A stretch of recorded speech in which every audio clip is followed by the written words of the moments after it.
You just tuned in to the Heel in the Face live wrestling show every Wednesday night at 7:30 p.m. And you can also catch us on Twitter at Heel and Face. And also, shut you up! can call... Just shut up! Are you kidding? Nobody came to hear you, and you curb your dog while you're at it. Oh, and Octane, make me a sandwich, Mrs. Abernathy. Are you okay, really? Do you need anything to drink? Tough Jim Steele, come here and get Lenardity and take us out to the show. I guess here we go. Ladies and gentlemen, boys and girls, welcome to the Heel the Face radio show. Now, get ready to get kicked square in the balls.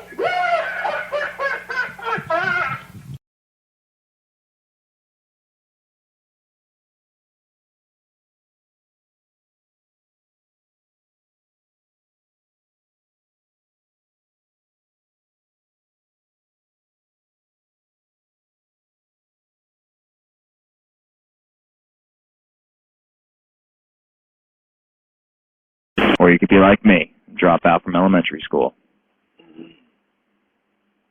It could be one or the other.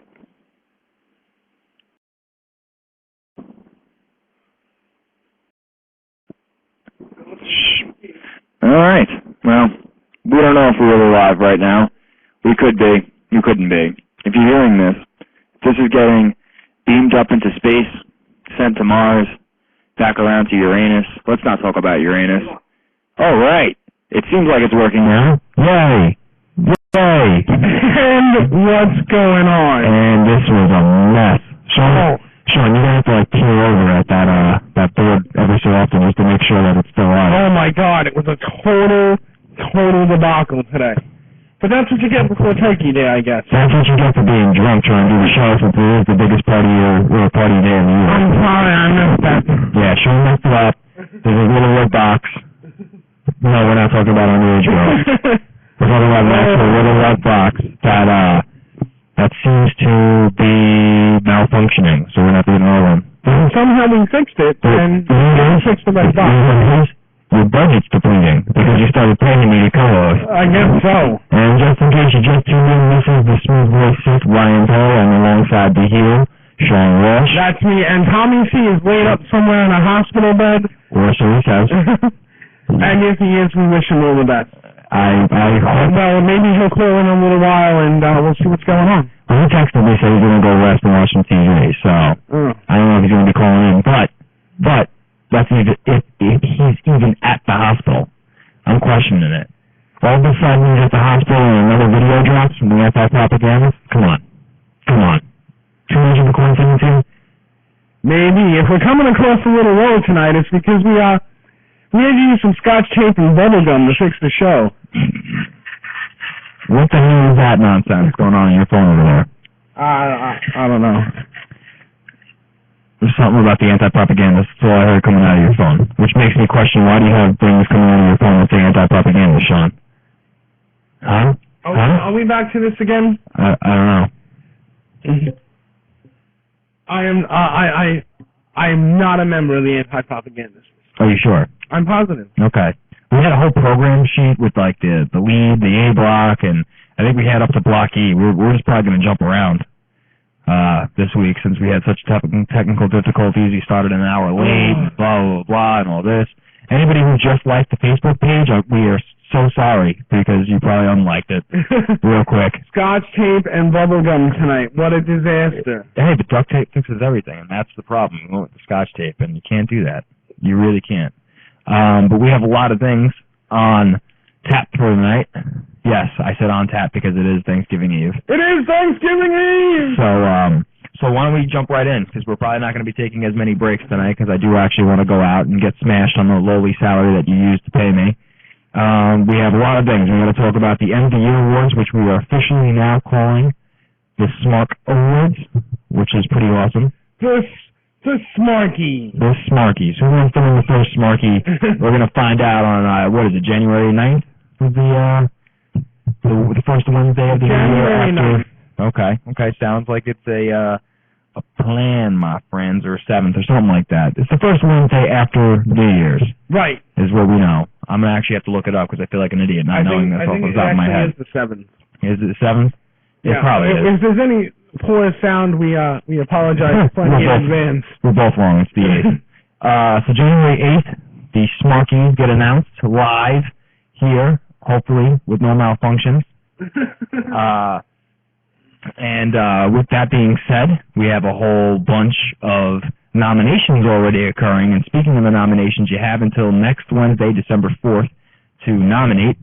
So make sure that you go to the Heel and Face Live Wrestling Radio Show Facebook page and that you nominate. All the categories are listed up there.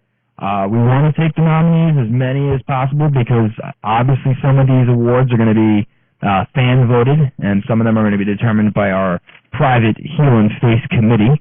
That's right. We're going to go over those in a second. Which we will. But we have a ton of awards that we're handing out this year. I think it's like 21, 22 awards or something like that we're handing out this year. There may be more. But it's possible. It's possible. Some last-minute additions. But as far as the awards are concerned, before we dive into them, we have Gimmick of the Year, Promotion of the Year. We want to know what the best moment on the Heel and the Face was this past year. Manager of the Year, Champion of the Year. We have the special Dan Acosta's Best Entrance Song of the Year, which I'm looking forward to. Best Ring Gear of the Year. Worst Ring Gear of the Year. Promo of the Year. Ring Announcer of the Year. We have Referee of the Year. We have Feud of the Year. Promoter of the Year. Female Wrestler of the Year. Radio Show Guest of the Year. Match of the Year. Tag Team of the Year. Wrestler of the Year. One of our personal favorites, I know it's Tommy C's favorite, is Lifetime Achievement Award, which we'll be handing out. And then, of course, we have the three special categories, which is Sean's Heel of the Year, Tommy's Face of the Year, and my Ring Rat of the Year. Why Ring Rat? I just think, everybody needs a little loving, right? Why are we hitting the Ring Rat so much? I mean, let's give them some time to do. And what does entail one to be able to win the Ring Rat of the Year? Let me tell you, I had so many text messages come in the last week nominating people for Ring Rat of the Year. I don't think it's gender specific, only because I've had some guys get nominated for it as well. So, I mean, listen, if you're a wrestling fan, and definitely if you're a wrestler, you definitely probably come across a Ring Rat or two in your lifetime. So I think the term Ring Rat kind of describes it, best. And some interesting nominees that I've been getting. I mean, I guess people are a little too embarrassed to be nominating it publicly, but they definitely been sending me private messages and text messages and hitting me up on Facebook and Twitter and everything like that with direct messages. It's very interesting. It's very interesting, some of the nominees. I think I already have it in my head who I think I was going to win, though. So, do you? Oh, yeah. Oh, well, save it. Of course. Everything's getting saved to until January 8th. That's right, when everything will be announced. Exactly, which we're hoping that a lot of the nominees will come in live and be here just in case they win, which would be kind of cool. Well, we'll have a couple of nominees, and we're going to email the actual winners and invite them onto the show.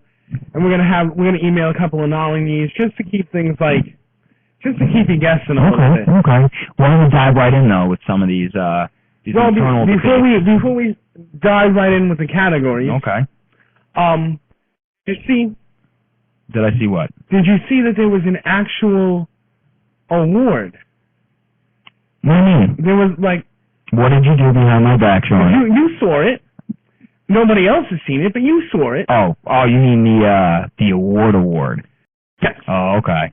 This year, we're going to be handing out virtual plaques of what the award will look like. And next year, the awards will be made into a solid object for people to take home. Interesting. So you're actually getting something. Yes. Well, you're gonna get probably a paper award, and you'll be able to put this award onto your Facebook page. You know, the picture of the award with your name on it and everything. Okay. But next year there will be actual awards, because we are going to have them made up in the shape that you're going to see on Facebook sometime after the show. Okay, sounds good. Why do I have a feeling that you had the biggest hand in this? So this is why. No, R&D worked it up, and actually they look really cool. Okay. I think they look all right. All right. Listen, I'll go with what you say, Sean. You seem to get along pretty well. This week. I mean, you're not the one who's taking money over the table. Unlike some over the table. Some co-hosts. So now on to the awards. Yes. You want to start with, only because I'm seeing it right here on the feed. I'm trying to see what some of the people have nominated already for And us. there has been quite some debate on the Facebook page. Oh, yeah, which is going to lead, possibly, because we're introducing a new segment tonight, which is, listen, I'm the smooth voice set for a reason, so I'm the guy who's going to create a little bit of controversy on this show. But we're going to get to that segment later. We are, but Facebook the Facebook posts have been blown up with all kinds of crap, even crap that you were involved in. Oh yeah. I think that the dispute has been settled. So I mean, I don't know if I want to open up some old wounds or kick a horse or kick a dead horse, but maybe I will, because we have a special segment coming up later. That's right. We gave Ryan his own segment. Oh, I just can't wait. I can't wait. But more on that later. Okay. So I'm already looking at it. Referee of the Year. Some of the nominees that I've been seeing posted up there. A lot of tough Jim Steele. And now remember, these are just the nominations. Yes. We're going to put up the nominations next week, right? Because that's when the nominations close. Once it's closed and all the tallying up has been done. We're going to put the nominations up, let you guys debate over who you think we should pick to win. Yes. But now let's go over what we decided that you fans should be able to vote on.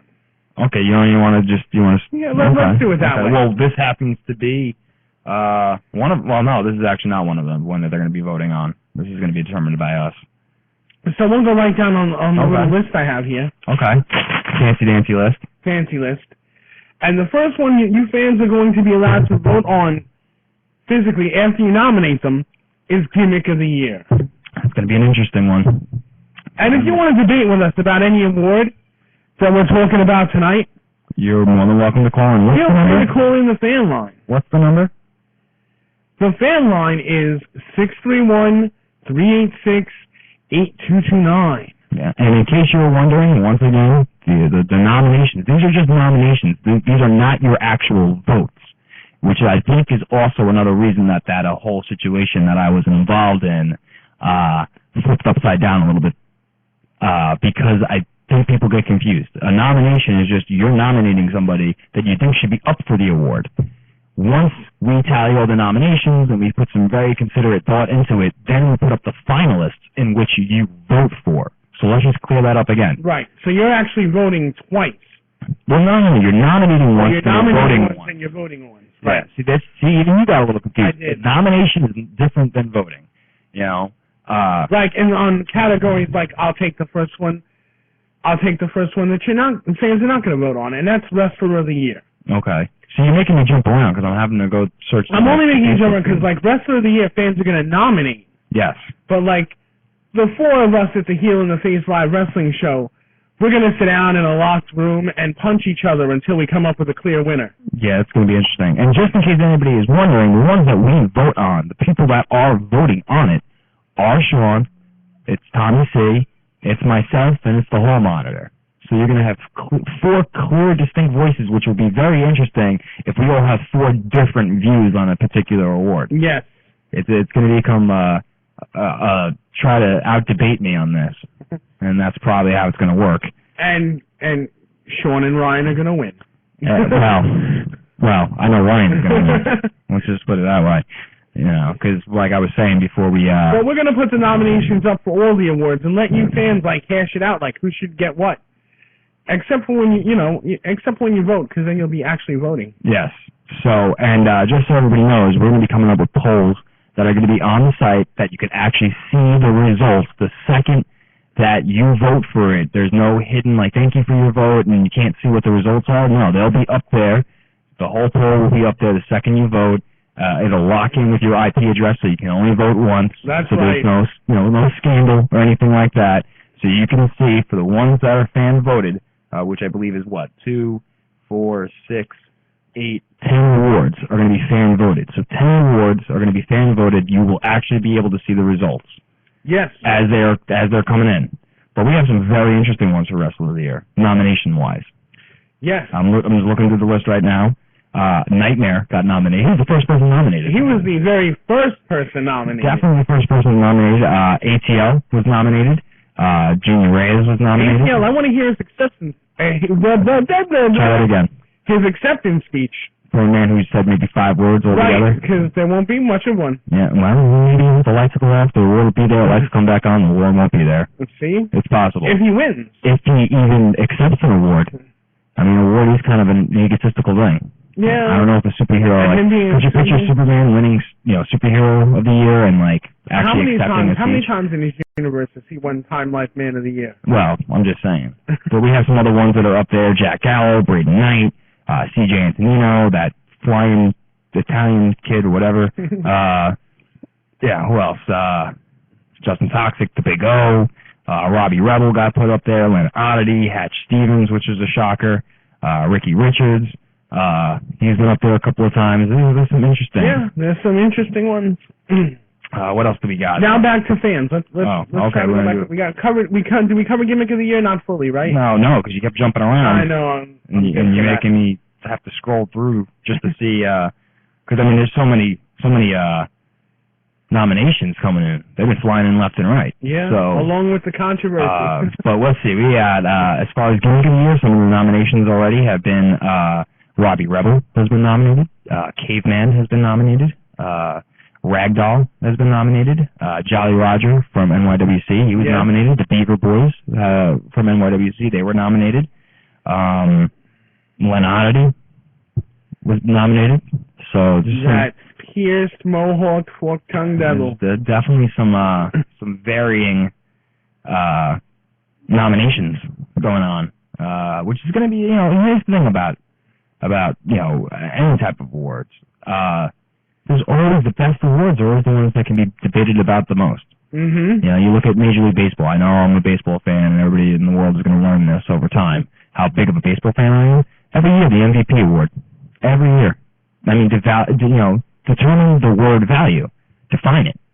Most valuable player. How do you define that? Which is why there's debate about it. Because it's a philosophical or an ideological, thing. So, it's definitely one of those things that, I think the more debate, the better the award. How can you even crown a most valuable player? Because to me, that's a valuable player all around. And that's the debate in baseball. And you can study ideology from outside of a locker room. Well, as far as wrestling goes, it's tricky. I mean, you can't do it on win-loss because, unlike every other sport, wrestling has a lot of things that happen behind referees' backs. And it's not a knock on the referees in professional wrestling, but a lot of stuff happens behind their backs that they never see. And so wrestling, institutes an instant replay under every match clause. It's going to be like this. So you can't even go by win-loss because, not to mention, you can't go on win-loss because wrestling is so tiered off. Like, who your main event players are. Yeah. Without a doubt. The second they walk out that curtain, this guy is a main event type performer. And then there's guys who are just getting into the business. But say a guy just getting into the business goes 20-0, and there's the main eventer who's 10-10. Well, obviously, I would assume that the main eventer is going up against what we assume is higher, caliber performers. Yes, and that the guy who's just getting into the business who went 20-0 and is undefeated, maybe he's not going up against the highest. So you can't even count wins and losses. Right. I mean, you can also, but you can't. But at the same token, you can't even use experience because a guy like Jack Gallo, who's been around the business for 6 years now at this point, something like that. He's 6 years in, but how do you compare that to a guy like Papa Don? Who's been around for quite a while. You know what I'm saying, and still can go as if he was just fresh into the business. I mean, the guy is built like a Greek god, not to borrow off of his gimmick. But I mean, it's something to think about. Like you can't use experience. And a lot of times these guys don't even work against the same workers. That's true. So, now you have to think about match quality. You have to think about, opponent quality. It's a very interesting debate. I mean, are we talking about it in the purest form of wrestler? Because then a guy like Len Oddity, who, beats the hell out of you with chairs and canes and anything, your grandmother and anything else he can get his hand on. You know what I'm saying? Well, maybe sometimes he doesn't get to showcase his actual wrestling ability, his mat work, because he's always put in these situations in which he has to hit you with something. That's true. So you can't even base it on that either. It's a very interesting debate. Yep, and let's move on. Okay. So the next fan voted, and will be promotion of the year. Promotion of the year. Let me get your thoughts on that right quick. Well, my thought is this, that we knew that for us to pick promotion of the year would just be kind of wrong. Yes. Because it should be the fans' decision. Yes. You know, because the fans go to the events, the Absolutely. fans watch the matches. We go to events and watch matches too, but Absolutely. I mean, in the end, it's all about the fans. It's all about the fans, and it's all about the backing that your fans follow you. That's right. Right? You know, I mean, so that's really why it's a fan-voted thing where it's going to be promotion of the year. You know, let's see whose promotions fans turn out the most. You know, who's got the biggest support. That's the idea behind it, right? Yep. So, I mean, there were some interesting nominees. I think I started the train reaction, though, because I nominated VPW, which is Victory Pro Wrestling, which is Long Island-based, Deer Park, and Center Reach. More Center Reach than anything else. You know, well, I'm from North Bab, so they do a lot of Deer Park things. Oh, do they? Yeah, it's almost like once a month there at Deer Park, the community center, right off Comac Road. So, but hey, man, you know, they're a family show. You know, I kind of dig it. You know, it's cool. And it's a different take. I mean, a lot of these promotions nowadays try to be ultra violent or, you know, S-Markies or, you know, whatever the case may be. You know what I'm saying? Like, not every promotion can be Ring of Honor. It would just muddy like, who cares? If every promotion, if you got the same thing every time out, would you care? Probably not. No, you want some variety. Variety's a good thing. So you got to throw in the family-friendly, you know, organization. PWS got a lot of love. Yep. NYWC is up there. You know, SWA, ECPW is up there. I'm sure by the time December 4th rolls around, we're going to get some FTWs. We're going to get some, what's the other one? That's the ACE. Yep. I'm sure ACE is going to be up there. What's the one that FWE? I think it is, that runs out in the city. FSW? That one, there's that one, and then there's, I think it's FWE, Family Wrestling Entertainment, I think it's called. They have a lot of big shows. I'm surprised that nobody's even nominated the Doghouse. That's interesting. Or Ludus.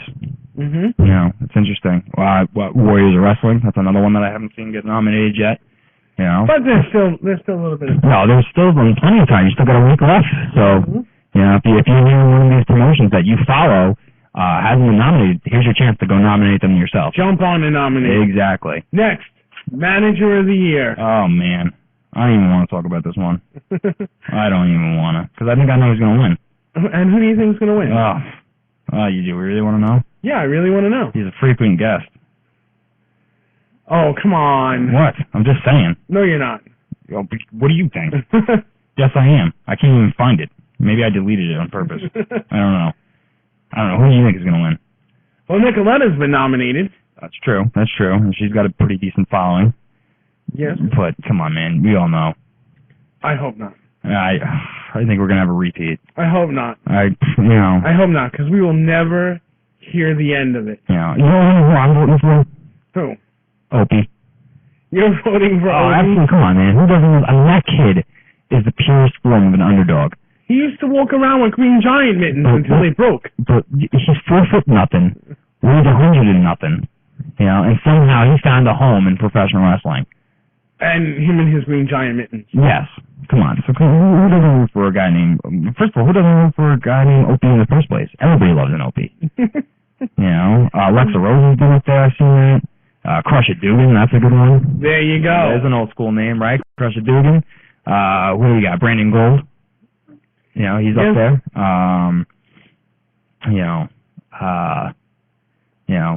We mentioned Lexa, right?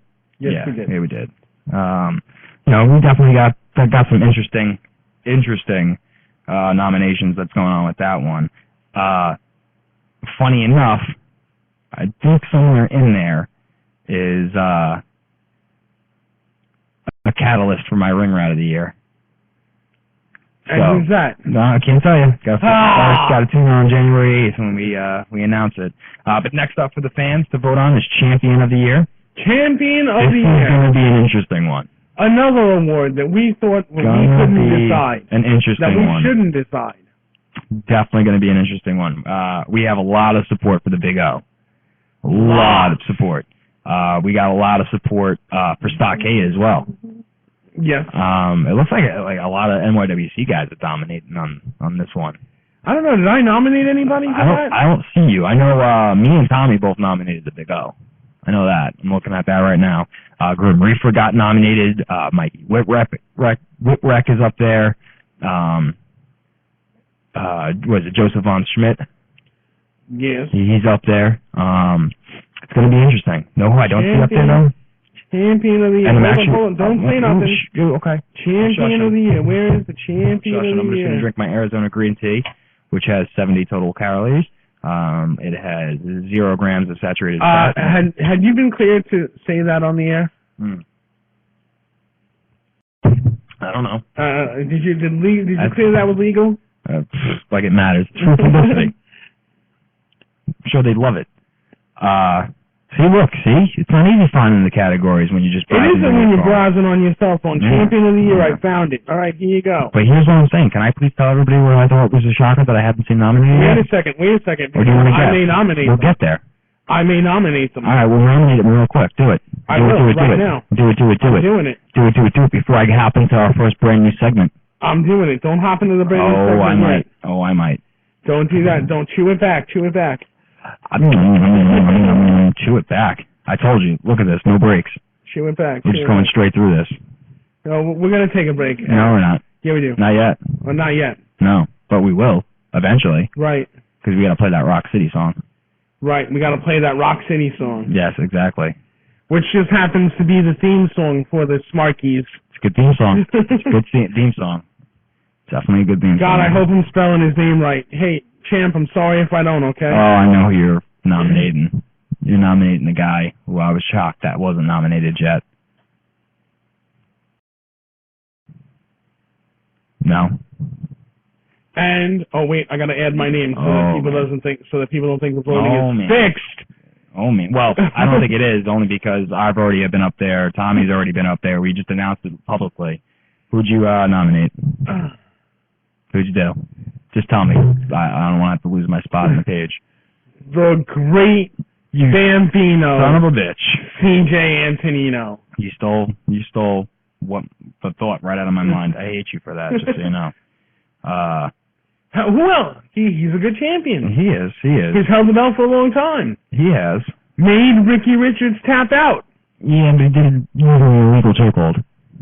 It doesn't matter. He tapped out. Yeah, but that's like saying I pinned you because 17 other guys hopped into the ring and laid on top of you, and then I was on top of the pile, so the referee counted 3. I win. That's cheating. Doesn't matter. A loss is a loss. But it's still cheating, though. Okay, I'll give you. I might give you that. Might. No, but it's cheating. A loss is still a loss. Yes or no? In a professional wrestling match, can you choke your opponent? In a regular, professional 15-minute match? Standard wrestling match, can you choke your opponent? No, you can't. Then that's what happens. But how do you know it was a chokehold? The referee cleared it. I think the referee was blind. Really? Yes. Who ref that match? I want to say Dennis John. Was it? I can't. It was either him or Tuffy. Well, here's the other thing. The referee got knocked down in that match. So why wasn't another referee sent out? And this is the problem with wrestling that I have. You think if an NFL official was knocked down, they wouldn't have a standby replacement there? No, they got 2 or 3 others on standby. Exactly. Why doesn't wrestling do this? I don't know. Why is it so herky-jerky? Why don't these referees go through training and understand that, hey, if you see this, backstage on the monitors, one of you guys has to go out there. Yeah. It would make perfect sense. There's too many inconsistencies in professional wrestling. I think that's what bothers me. But they cleared. But it was a chokehold. But it was cleared by the It gets announced as a chokehold. CJ Antonino himself calls it a choke. You're just arguing semantics right now. But CJ himself calls it a choke. I'm going to choke you out. He literally says that. Who doesn't say I'm going to choke you out? Yet a sleeper hold is not a chokehold. Because the sleeper hold isn't a chokehold. You're arguing semantics. It cuts off the carotid artery, which cuts off the oxygen in your brain. But it's not a choke because it's still applied right underneath the chin and not on the throat. Right. What CJ did was right on the throat. Okay, you're arguing semantics. I'm just saying, it's an illegal choke. That loss by Ricky Richards should be stricken from the record. Well, until it is, it's a loss. Yeah, well, it's bullshit. I understand that. It's see, you can't. You have just done exactly what I want people to do. Don't debate with me. I won't lose. No. You have. If it was a choke, and SWA officials look at the videotape. If it was a choke, like CJ Antonino claims it always is, right? CJ Antonino, as far as your pick for champion of the year, is no champion of the year in my book, and I'll tell you why. Because if it was a choke, and if he's a true champion, he would automatically demand that Ricky gets a rematch. Wow. Right? Those are some stern words. Hey, but it's true. Well, I speak the gospel. If it's ruled a choke and the corrupt SWA officials, I said that out loud, and the corrupt SWA, I said it again, deem that it was a choke, and they strike the loss from his record, then Ricky Richards is still undefeated. Which he is in my mind. But he's not on paper. Well, yeah, but, a lot of things aren't on paper. Right. Or a lot of things are on paper that we all violate. So are we all criminals? I don't know. I don't think Chris Caden's suspension was on paper. No, it was. Was it? Was it was official notice? It was documented. It was just very shady, as if somebody took a payoff. Yeah. To suspend him. Maybe an envelope. And then somebody took a payoff to unsuspend him. Maybe a white envelope on the table. It's possible. Yeah, all things are possible. Here's looking at you, Tommy C. What else do we got out here? We got Dan Acosta's entrance music of the year. That's right. Let's just breeze through that one.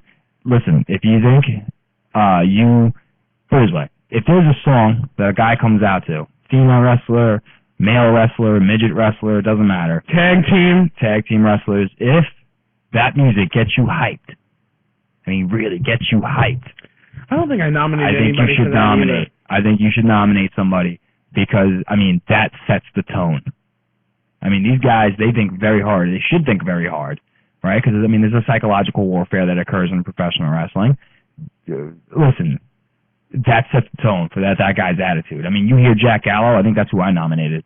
You hear Jack Gallo's music, and it's that Marilyn Manson song, and it's blaring, and it's no lyrics, and it's just straight in your face.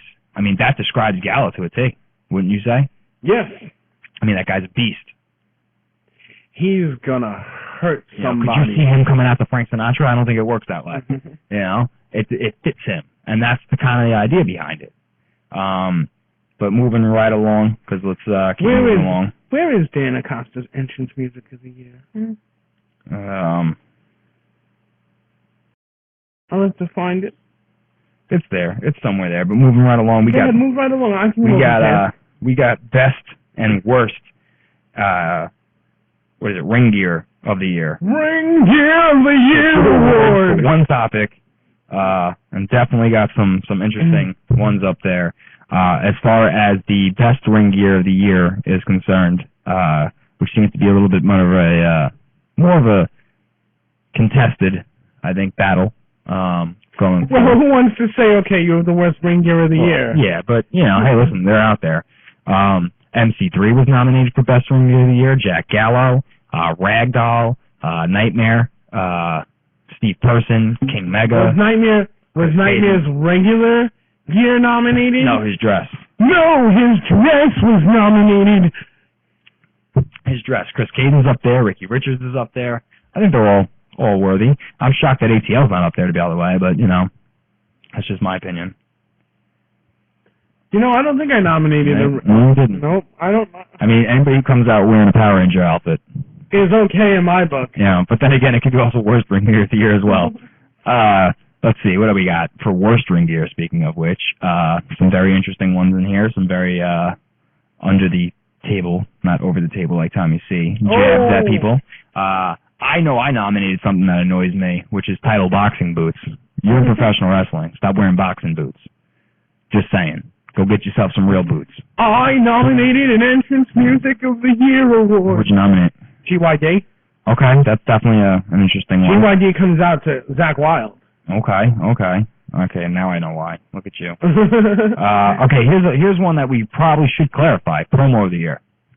Promo of the year. We haven't set rules, and at this point it's too late. And it is. So here's what we're going to do. We wanted people to kind of pick, one specific promo, and that kind of didn't go. I think next year we're just going to have to change it to the guy who's best on a microphone, because I honestly think that's what people think when they hear promo of the year. Like, who gives the best promos? Who gives the best promos? Not which promo was the best. You know what we should do then? We're going to add another award for us for people to nominate. That's a lot of awards we're handing out. We should. You don't think it takes away from it? I think it's kind of a little late, though, because people already started nominating for promo. Well, I think we just need to bite the bullet, accept everybody's thoughts, and move on. I guess so. Yeah. How are we doing mic levels over there? Voice sits. We seem to be okay. I don't know if it sounds a little choppy. I changed some stuff. I fixed some stuff. I don't know. Okay. Somebody call and let us know. Yo, you guys sound like that. 631-386-8229. Say it slowly. 631-386-8229. Okay. You wear tutus when you were 9? That's weird. Fluffy blue ones. Now, move on. Should we go to Ring Announcer of the Year? Because I think this is kind of going to be unanimous, to be honest. Ring Announcer of the Year. One person has run away with Ring Announcer of the Year. Nominee-wise. Nomination-wise. To the point where we were considering just taking it off the table and giving it to the man. Yeah. But in the interest of fairness... Not too late, because you still have a week. Right. And in the interest of fairness, we didn't want the awards to seem tainted, so we're still going to let you fans vote. Yeah. But let's just say that if David Adams doesn't win, based on the groundswell of support he's already built up... Some people might constitute it as fraud. Yeah. Well, yeah. Some people. Those people are idiots. Why would you say such a thing about our adoring fans who take the time to nominate? No. I didn't say them. Say it for your segment. I said some people. Say it for your segment. Okay. And move on. Okay. There might be two things I'm talking about in my segment later, which has the best name in the world, by the way. But let's talk about the ones that we are voting on. We get to decide the winner. We already covered the referee. Yes. The Lifetime Achievement Award, that's not going to be something that's nominated about. That's just It's not going to be nominated. It's going to be something that is purely given to the man or woman in independent professional wrestling that we think has changed the landscape over their storied career. Yes. But let's talk about Feud of the Year first. Feud of the Year! Yeah, which... Okay, let me just clarify something here, because I saw a nomination. I'm going to get beat up on, I know this for a fact. I saw a nomination up there, right? Here it comes. Hit me with it, Ryan. Los Sucios. Oh, that's not what I thought you were going to say. Okay, good. But Los Sucios versus the Neo Ricans is not a feud. It was a match. Then I guess you can equally yell at me, because Tommy C and the Anti-Propagandists a match never really took place. But it's still a feud. How is it a feud? Why? Because a feud. Define feud for me. A feud is a beef or a problem over several matches. Why matches? You had me until you said that. Because one match does not establish a feud. No. Here's what a feud is. You and I can wrestle once, and that's not a feud. Here's what a feud is defined as, okay? According to Webster's Dictionary, a feud is simply a bitter, continuous hostility. End of story. Continuous is the key word in there. One match does not, to me, consider to be continuous. Jack Gallo, Braden Knight, that's a feud. Because that has had not only words, but fights back and forth. Yes. Tommy C, Anti-Propagandist, that's been going on for months. I guess you're right. For months. Spanning the course of On Hollow Ground seemed to be like the first shot, but it wasn't the first shot. Because, I mean, the Anti-Propagandist popped up on the scene the second that the August show for SWA was done. They popped up. And a couple of people were suspended. And now, which we're going to talk about a little later, the Anti-Propagandists, they pop back up. And now they're threatening about December 22nd at Muggs and Coco that they're going to be... Yes, but we're going to talk about that so to me, in the next segment. To me, that's a feud. Because we're going to have Tommy C on over the phone from his hospital bed in the next segment. quote-unquote hospital bed. Some of the other nominees, just real quick for the feud of the year, Beard Life, Damage Inc. That's a feud. That's a feud. Chris Caden, CJ Antonino. See, this is weird for me, the Chris Caden, CJ Antonino thing. Because I look at that feud, that's always been kind of a three-way feud. Because that's been Chris Caden, CJ Antonino, and Ricky Richards. Right. So I think if that gets put in there, you have to include Richards. You can't just say Richards and Antonino. You can't just say Caden and Antonino. I mean, all three men were involved. Yeah, and they were kind of involved from the word go. Yes. So definitely going to be interesting. Moving right along, though, because we want to take a break soon. Another one that we're going to be talking about is going to be Promoter of the Year, which we'll just keep that internal. Yes. Keep that internal. Yeah, as far as, like, we don't really, you know. You don't really have to know the right, that's true. Yeah. That's true. But that's kinda like our Promotion of the Year award. In a sense, yes. Yes, because we'll be giving it away to a promotion. Yes. Or promoter in general. Well, yeah. Yeah. But we'll be announcing the promotion. Yes, in which he promotes. Yes. Yes, of course. Rather than... Of course. Of course. A very interesting one that just popped up. Female Wrestler of the Year. Female Wrestler of the Year! A lot of support for Lexa Rose. Lots. Lots of support for Nikki Adams. Lots. A couple of votes here for Marty Bell, which I think she's very underrated. Right. Wouldn't you agree? You know who I'm surprised? There were two people not up there that I'm surprised I didn't see. Please tell me. The Boy Diva. Okay. And Candy Cartwright. Here's the question. Candy Cartwright, I give you. The Boy Diva. It doesn't say Diva Wrestler of the Year. It literally says Female Wrestler of the Year. Well, he wrestles in the female division. Doesn't make him a female, though. Yes and no. No. You have to have a vagina. He calls himself the Boy Diva. So he automatically identifies as a male. True. Who's very feminine. You know, maybe we should try to get him on the show.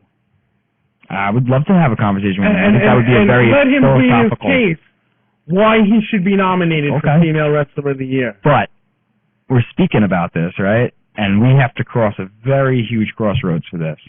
Because the number one person who's been nominated thus far for Female Wrestler of the Year is not a female. And I don't know if that's automatically going to disqualify them. Otherwise, we have to reevaluate that discussion about Rick Cataldo. Because the number one person nominated for Female Wrestler of the Year is the New Age Terminator Trigger. Oh, my goodness. The man with the ugliest mustache in professional wrestling. How did that happen? I don't know. How do you grow a mustache like an Italian plumber who loves the color green and you get nominated for Female Wrestler of the Year? I couldn't tell you. Tommy's texting me. I don't know if you want to take the text and take care of him while I'll talk about the next one, because you're going to know better because you're the one who's going to have Tommy calling in. So, but I'll talk about the next one, which, of course, is going to be interesting because it is for Match of the Year. I'm conceding, I'm skipping an award real quick that's listed on our list only because I'm a new co-host to the show. So I don't want to talk about Radio Show Guest of the Year since I haven't been here all year. So I'm going to let Sean, when he's ready, start talking about that one. But Match of the Year, definitely going to be an interesting one. Definitely going to be interesting because there's a lot of different matches that took place throughout the course of this past year. And there's still some that are going to be taking place before next Wednesday. This weekend is still active. Yeah. So if you see a match this weekend that you think is worthy, you still got time. You still have 3 or 4 days to go nominate it. But as far as the ones that have been nominated thus far, Ricky Richards versus Colt Cabana, which is a big one for SWA. We got Beard Life, Damage Inc., which they've had several from, so I wish she kind of clarified the person who nominated.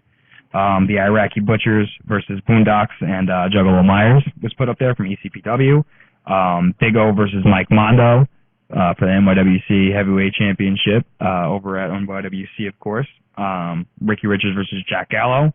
CJ Antonino versus Chris Caden. There's been Jack Gallo versus Braden Knight in the cage match. Some very, very interesting ones. I'm sure that's going to be a little bit more sparked up before we get to next Wednesday. Once again, you have one more full week to nominate anywhere on our Heel and Face live wrestling show. All the nominations, all the awards are up there. Just follow them. We pin them. This way they should be up to the top. So it shouldn't be too hard to find. There's a lot. Keep in mind, there's about 20 of them. So, just because you think you're done doesn't mean you're done.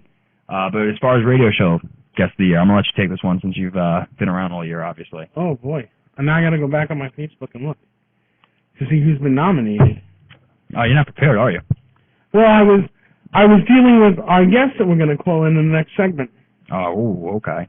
Which is Tommy C, by the way. Oh. From his hospital bed. Oh. So we're looking for radio show guest of the year. Have you found it yet? Heel and Face guest of the year. There Here we go. Let's see who's nominated. Yeah. Julie Hart, the intern. Which intern?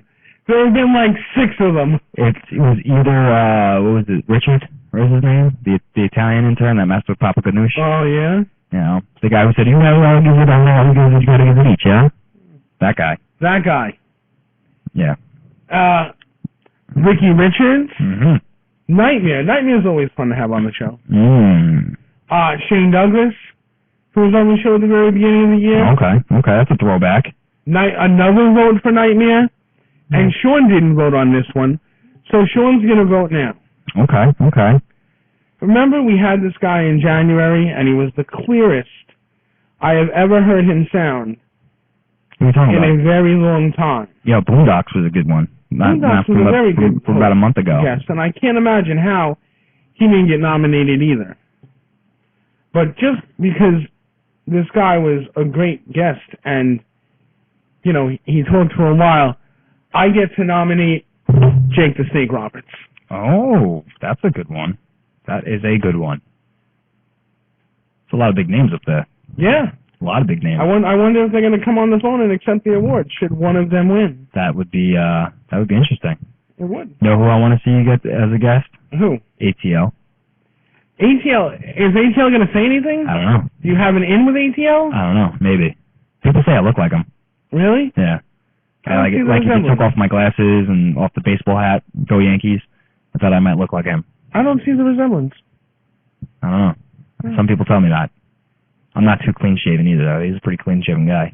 Yeah, I just don't see the resemblance. And I don't really like silver, so that's not really my thing. Never pictured you for a silver person. Yeah, especially a one-piece suit made of silver. I'm not trying to look like a moon man. But moving right along, we have Tag Team of the Year, 2 more awards, then we're going to take a break. And come back with Tommy C. Yep, of course. The Tag Team of the Year, now, this is what really caused a lot of the controversy. Oh, yeah. A lot of the controversy. But let's just run down some of the nominees. Graveyard Disciples are up there. Los Sucios. The House Party is up there. MC3 and Riley Daniels. A lot of love for GYD, to be honest. A lot. GYD! Jim Sullivan and Bill Carr. And here's the thing. GYD, they're frequent guests on this show. They are. And They've actually taken over the show because we didn't invite them to the Tag Team Tribute show. You wonder if, just maybe, because of how often they are on the show, that their names will stick out in people's minds. And I'm just saying, any of you wrestlers out there are free on Wednesday nights. Just saying. But let's keep moving on. Big Jim Sullivan and Bill Carr, they're up there. They were a tag team in the beginning of the year. A lot of Los Sucios as well. You know who I'm quite Middle frankly East Connection. shocked didn't get nominated? Who's that? Reckless and Wasted. Okay. I am shocked that not one nomination for all the NYWC. I am shocked that Reckless and Wasted is not up there. I'm more shocked because I don't see the movement up there. You know, from I mean, I know they're Jersey-based for the most part and city-based, Brooklyn and everything, but I'm a little shocked because to me, they're probably one of the top 3 teams on the indie scene right now in the East Coast. But Reckless and Wasted, that was a fan favorite tag team and not one nomination. I don't know. Well, you still got a week. So it's still not too late. And then last but not least, definitely not least, before we take a break, Wrestler of the Year. Wrestler of the Year. Okay. So, this is what we were talking about before, with, most valuable player and MVP and everything like that, Wrestler of the Year. It's a very vague category. How do you want to name Wrestler of the Year? So there's a lot of different nominations up there. Nightmare, he's been getting a lot of love on these things, hasn't he? Nightmare is up there. ATL is up there. Justin Toxic is up there. Junior Reyes is up there. CJ Antonino, Jack Gallo, Brayton Knight. We got Big O, Robbie Rebel, Len Oddity, Hat Stevens, Ricky Richards. I mean, that's a whole plethora of different type of wrestlers. So tell me, they each have one vote? No, they all have, for the most part, a lot of them have multiple votes. Oh, all right. Multiple nominees. Let's not use throwing words in that. I shouldn't. So it's going to be easy to nominate? It's going to be hard. As of right now, really? With one more week to go, we could get another list of 10 guys. It's going to be interesting.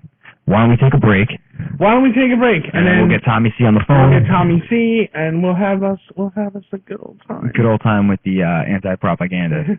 So, yeah. As we talk about them, and can I say the line? Because she's not here.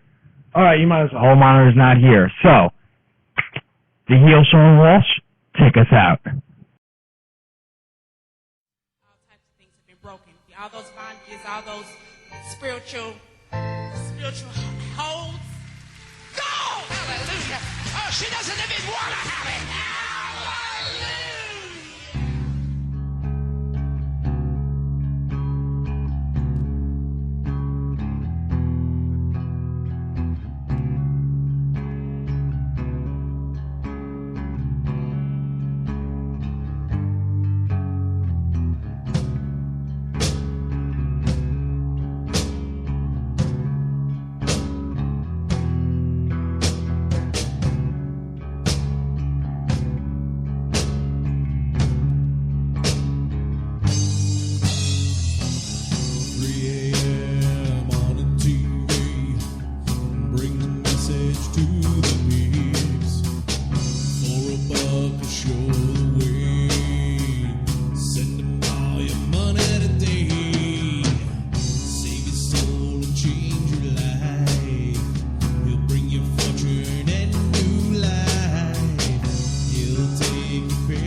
And we're back. We apologize again if the sound quality is a little less than optimal this week due to technical issues beyond our control.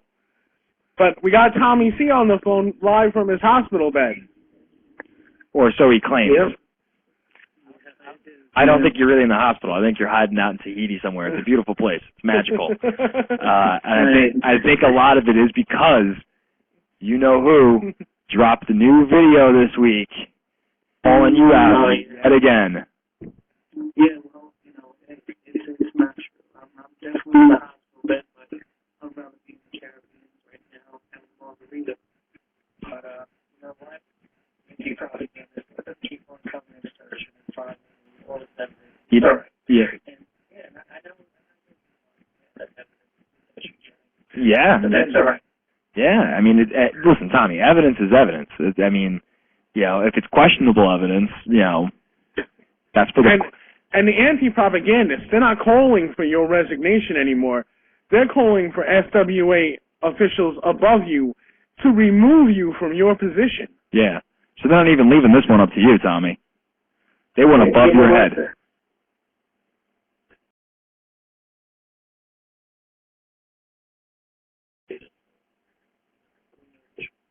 You know what? This is what I'm thinking. You're in a hospital bed, right? Even if you really are in a hospital bed, you're not in Tahiti. He's really in a hospital bed. Okay, but is it because of stress? Is he sick because of stress? Is it because you know you're a guilty man? An innocent man wouldn't be stressed. An innocent man would not be stressed out.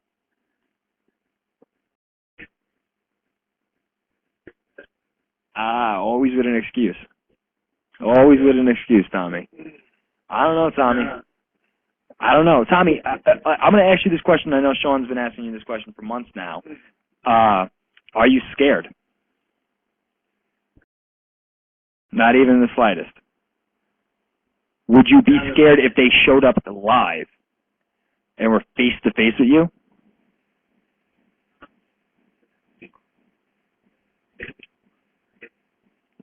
So are you calling out the anti-propagandists? Is that what's going on right now?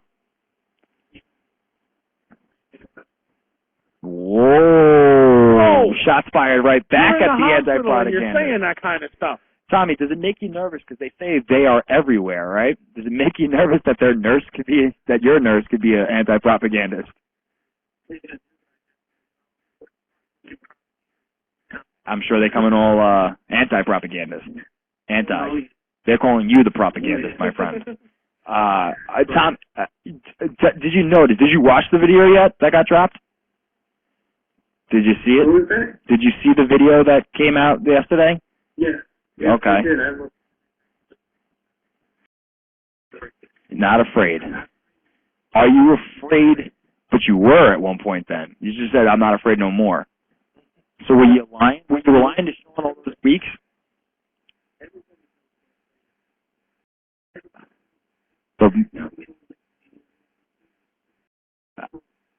You see?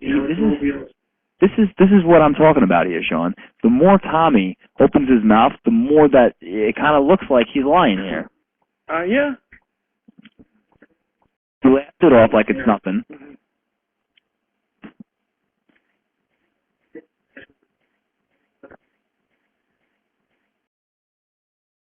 Yeah, the real estate that magically pops up $4,500 in a week. But okay, it's good real estate. Okay, I want to get into that business. It's a lot of money in a week. More money than you'd seen in the previous month.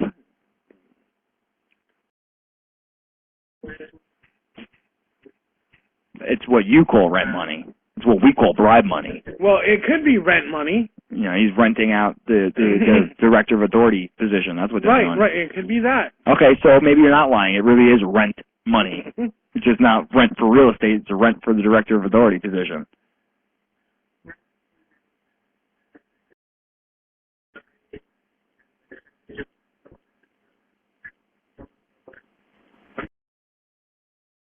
Calling out the anti-propagandist. Boy, I can't wait for Mugs and Cocoa on December 22nd at the Deer Park Sportatorium. Very quickly. Completely free, by the way. Well, Well, wrestling. you know, Completely free. completely Come free. see the Yes. anti-propagandists. Completely, What they do to 100% free. Kick his Come ass. see Len Oddity do things with Junior Reyes and a rubber chicken that no man should do with Junior Reyes and a rubber chicken. Yeah. Ass whoopings have always been free, Tommy. So, Yeah. I mean, come on, man. You're in a hospital bed right now, and you're laying down. I mean, I'll give you this. That's ballsy of you. That is very ballsy of you. And I will give you proper credit where proper credit is due, my friend. You are a brave individual. He's got marbles Yeah. Yes. in a Yeah. hospital bed because of stress, and he's calling out. When his doctor comes as a propagandist. And he's calling Yeah, out. oh, I know. Who knows what they're putting in that IV of yours? And by IV, I mean, you know, cocktail. Since you're not actually in a hospital bed. Magical place. Yeah. Here, man. So how you feeling in general? Giving you all those sponge baths? Has the hall monitor grabbed any of them by the throat yet? That's the bigger question.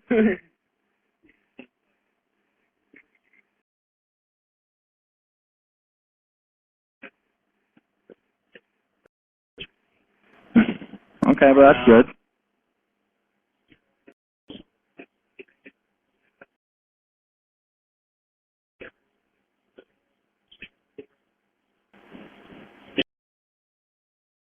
So all two people. Thank you. Well, Tommy his autograph is worth 3 cents on eBay. It'll be more when the anti-propagandists kick his ass on December 22nd. I cannot wait to see this. You know what? I would say it'd be worth the price of admission, but admission's free. So, you know, this is just an extra added. Like this is like the cherry on top. Is to see Tommy C go hopefully one-on-one with the anti-propagandists. Will they have the gusto to respond back before December 22nd? Now I'm gonna be. I want Christmas to come early. Like legitimately, I want it to come early. I want to see what happens here. Well, it's only 3 days before Christmas. You know. Okay. You can't forget that. Okay. Well, Hanukkah started tonight, so I want Hanukkah to give me on the 8 days of Hanukkah. I want one of these days. Maybe there'll be an 8th video on the 8th night of Hanukkah. Maybe. I want Ramadan, okay, and I want my Kwanzaa present early, and I want to see. All right. I want to see this happen. I want to bring back Daryl from the from the internship. He never showed up, and I came in. Showed. So I want Daryl to come back though and give me a Kwanzaa present, and that's for Tommy. He might. He might. Never know. He might give you one. Well, we locked the doors now because of that. Yeah, no more man pimps throwing the interns Yeah. out. Yeah, and Tommy, don't announce what hospital you're at because we don't want him to go there either. Good. Good. Well, that sounds good.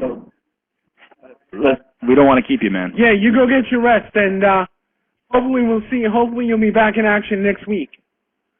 Ryan is keeping your chair warm, though. He just wanted you to know. Yeah, how you have not broken this wobbly chair yet with your fat booty? We'll just say booty. Okay. Feel better, Tommy. All right, feeling better. All right. Take care, my friend.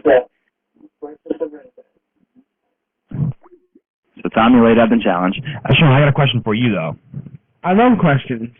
Was it me, or did you detect a new emotional response from the anti-propagandists? I did. They seemed kind of... They seemed like they were a little bit angry this time, yes? Yeah. I mean, they almost kind of put out a direct threat to anybody, not even just Tommy C, but like, you know, I mean, what did they say? Something like, don't take them lightly or something like that. Yep. But they said it with a little bit, even with the whole voice modulation, you know, you still kind of detect it. Yeah, it was a little like, we're going to show you. We're getting fed up. Almost like, yeah, exactly. Almost like they are getting fed up that everything they have done thus far is still being questioned. Yeah. It's as if they, in their mind, are so determined to say, no, look, we're presenting the truth, the absolute truth. This is what it is. We have evidence showing you what this is. And you're not listening. Exactly. I don't know. I've always said that they're not people to mess with. I want to give Tommy the benefit of the doubt here, but I also want to think that maybe he's on some medication right now for the pain, and that kind of made his mind a little loopy here. Either that or he has one too many margaritas. I mean, this guy, or a band of guys, I wouldn't mess with them.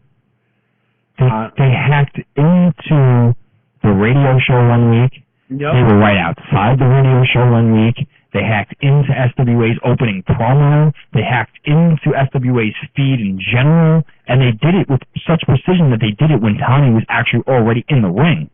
Yep. And that, I mean, granted, there's some world-class hackers out there, right? But these guys don't just come off as hackers to me. No, it seems that it might get physical pretty quick. You know, and they got the masks that they wear, and you don't know how many of them there are, and who they are. I mean, they have all the leverage, yes? They could be anybody. They have every single bit of leverage on their side. They could be anybody. And it's like, it's not even just that, but it's like, if SWA officials really say, okay, you know what, we're done with this anti-propagandist thing, right? They will not have a presence on December 22nd, like they are claiming they're going to have. Could they really stop them? I don't think so. Right? So, I mean, this could be a problem. What happens if they decide to take over an entire show? That would be crazy. But what happens if they decide that they can do it? And they're gonna. I wonder if they really have the muscle to do it. Does it need muscle, though? I mean, they literally hacked into the feed. So what if they just said... Yeah, but they can't stop matches. They can't stop matches, but they can interrupt everything. That's true. And isn't that the purpose of them? And that's what I assume. That's the purpose. They're interrupting the natural flow of things. We'll have to wait and see. And Tommy just happens to be, you know, the victim of all their, you know, apparently for good reason. Oh, yeah, but still, you know, I mean, they've mentioned it. They were unhappy with the suspension of Chris Caden. You know, they were unhappy with, you know, the Necro Butcher Junior Reyes things. At least that's what I'm assuming when they said the brutality towards, you know, Junior Reyes. They were unhappy with Hatch Stevens and what was going on with him. You know, I'm sure they're at the boiling point right now with what's going on with Ricky Richards. I'm sure they have an opinion on Jack Gallo and what happened with Braden Knight at the last show. I don't know. Yet they're still only focusing on Tommy. Yep, they never said anything really about anybody else. All the center has been Tommy, which is very interesting. So what happens? I mean, here's a question that I think SWA should ponder. What happens if they just fire Tommy? Couldn't that solve this entire anti-propagandist problem? Fire Tommy, right? And then we're anti-propagandists. You would think, but SWA seems to like the job that Tommy does. I don't like the job that Tommy does. Oh. No. SWA seems to like it. Well, we could debate about this if yes, you we want can, to. But at the end of the day, we're just fans. Or media. You know, I mean, it's just tricky. It's really tricky. If I was SWA, maybe not fire Tommy, maybe switch his position. Why not? Take away some of his control to make things happen. Give him a behind the scenes, you know, has very little influence on what the product actually is outside in the ring, and maybe put him in a similar position where he has a lot of control, but just not what goes on in the ring. Right. And see if that happens. Well, SWA officials have until the 21st. Well, that's what the anti-propagandists are saying, you know, which is interesting because you notice everything lands on the 2nd and then the 1st. Yep. Tommy had to November 1st, and then November 2nd happened, and we saw what happened, and now it's like you have to do the 21st, and God knows what's going to happen on the 22nd. Who knows? You're smiling over there. Like, you are so happy that Tommy's finally getting his comeuppance. Well, you saw a heel. I am. You're smiling at this poor man, Tommy C. This poor man who has been proven to have taken money from an envelope, gotten a mysterious phone call, said on the mysterious phone call, "Oh yeah, we can keep the matches going. Yeah, this is great money." Okay. In his defense, though, and here's the thing. Me personally, I'm giving Tommy the benefit of the doubt, Do I think he's guilty? Absolutely. But it's not enough hard evidence. How much more hard evidence do you need? I need the video to see who put the money there. How did it get there? Why was it edited? Who took the video? Well, I can already tell you, right, what corner of the room it was filmed in, just based on what's going on in the studio right now. But literally, why edit the video? It was clearly edited. It was. It didn't. It couldn't just appear out of nowhere. Unless the problem, is and presents itself is that, Tommy's guilty, but there's another person that's guilty. I wonder who that could be. Let me ask you this question. Sure. What if the other guilty party, the one who gave Tommy the money, was C.J. Antonino? Why would you say that? He's the champ, right? Right. He's got the most to lose. Which is why the chokehold was allowed. Oh. No, I'm serious though. You can't. Don't close your eyes to this. This is a very serious question. What if it was C.J. Antonino? It couldn't have been. What if C.J. Antonino is the next target? As soon as they get rid of the Tommy C problem, they reveal that it was C.J. Antonino. Just saying. What if it was? What if it was C.J. Antonino that paid Tommy off to suspend Chris Caden? Because Caden was pushing him too hard to the limits. We're pointing a lot of fingers here at Chris Caden, right? Thinking, okay, maybe it's him or Ricky because he's got the money. Right. But there's no evidence of them. There's no evidence of CJ. I'm just thinking here hypothetically, who's got the most to lose by, or even the most to gain? I guess you could look at it that way as well. Who's got the most to lose or gain by paying Tommy off? Let's just assume the fact that Tommy's guilty. He takes payoffs, right? Well, who's in the SWA top 5 right now? Ragdoll. Ragdoll. Justin Toxic. Toxic. What if it's Toxic? Caden. What if I believe. Ricky. What if it's Toxic? What if it's Toxic? But Toxic's position in the company hasn't, as of yet, to move from where he's number one contender. But he's number one contender. He's number one contender, and here's the thing. He got, how he had to defend his number one contendership, right? Mm-hmm. He gets to call some guy that nobody's ever heard of before in Nova Scotia. But he's number one contender and doesn't have a one-on-one with Antonino. Not yet. Not yet. He gets it. He gets to that snowball. Let's just say Toxic was. He gets to that snowball. And he's getting a freak opportunity on December 22nd. Yeah, but he's in the... All right, great. He's in the 5-pack match. But if you're paying somebody to move you ahead on the... to move you Why, for an extra chance? An extra chance? He's already ahead of the class. Yeah. And he gets an opportunity... Shouldn't his one-on-one be a Muggs and Coco and not a 5-pack where Why you not? go through 4 other guys? Why not? Champion? You're thinking at it from a logistic point of view. What if his whole purpose in the 5-pack is to solely just whoever walks out of it, unless it's him himself, to make sure that come snowball, they're not going to be able to make it 100%. What if he's in the 5-pack and he paid Tommy C just to stack it in his favor? I mean, there's a lot of possibilities. What if he makes, let's say, who's in the 5-pack again? It's Justin Toxic, Grim Reaper, Trigger, C.J. Antonino, and the winner of the winner of the wild card match. Yeah, Chris Caden versus Ricky Richards. So what if he figures, all right, I'm not coming out of the 5-pack with the title. So who can I pad with the title to easily knock over at Snowball when I get my Trigger here? Female Wrestler of the Year, Trigger? Well, I mean, Trigger's no slouch, but let's say that he thinks that way. Trigger is obviously the less experienced person in that match. Okay. So what if he figures, if I push Trigger to win, and Trigger walks out of Muggs and Coco with the title, Snowball, the title is mine because I can easily take Trigger. It's possible. That's what I'm saying. Who is the guy who paid Tommy off? That's the bigger question. Because these anti-propagandists, they are convinced that they have enough evidence to showcase to you that Tommy's guilty. And I believe them. I think what we just saw was strategically placed. That these guys are way too smart to think that they wouldn't have option B and option C and option D and option E laid out based on the reaction that got. Mm-hmm. Now everybody's kind of rallying behind the fact that Tommy's taking payoffs, but nothing's been done about it yet. You don't think that was a strategic move that they weren't prepared for? I think they're prepared for it. I think they have more. I don't think they were prepared for it. I think they were. I think they might have had a backup plan, but I don't think they expected Tommy C to walk out of that event with his job. I think they did. And I also think that's the real reason why they edited the video.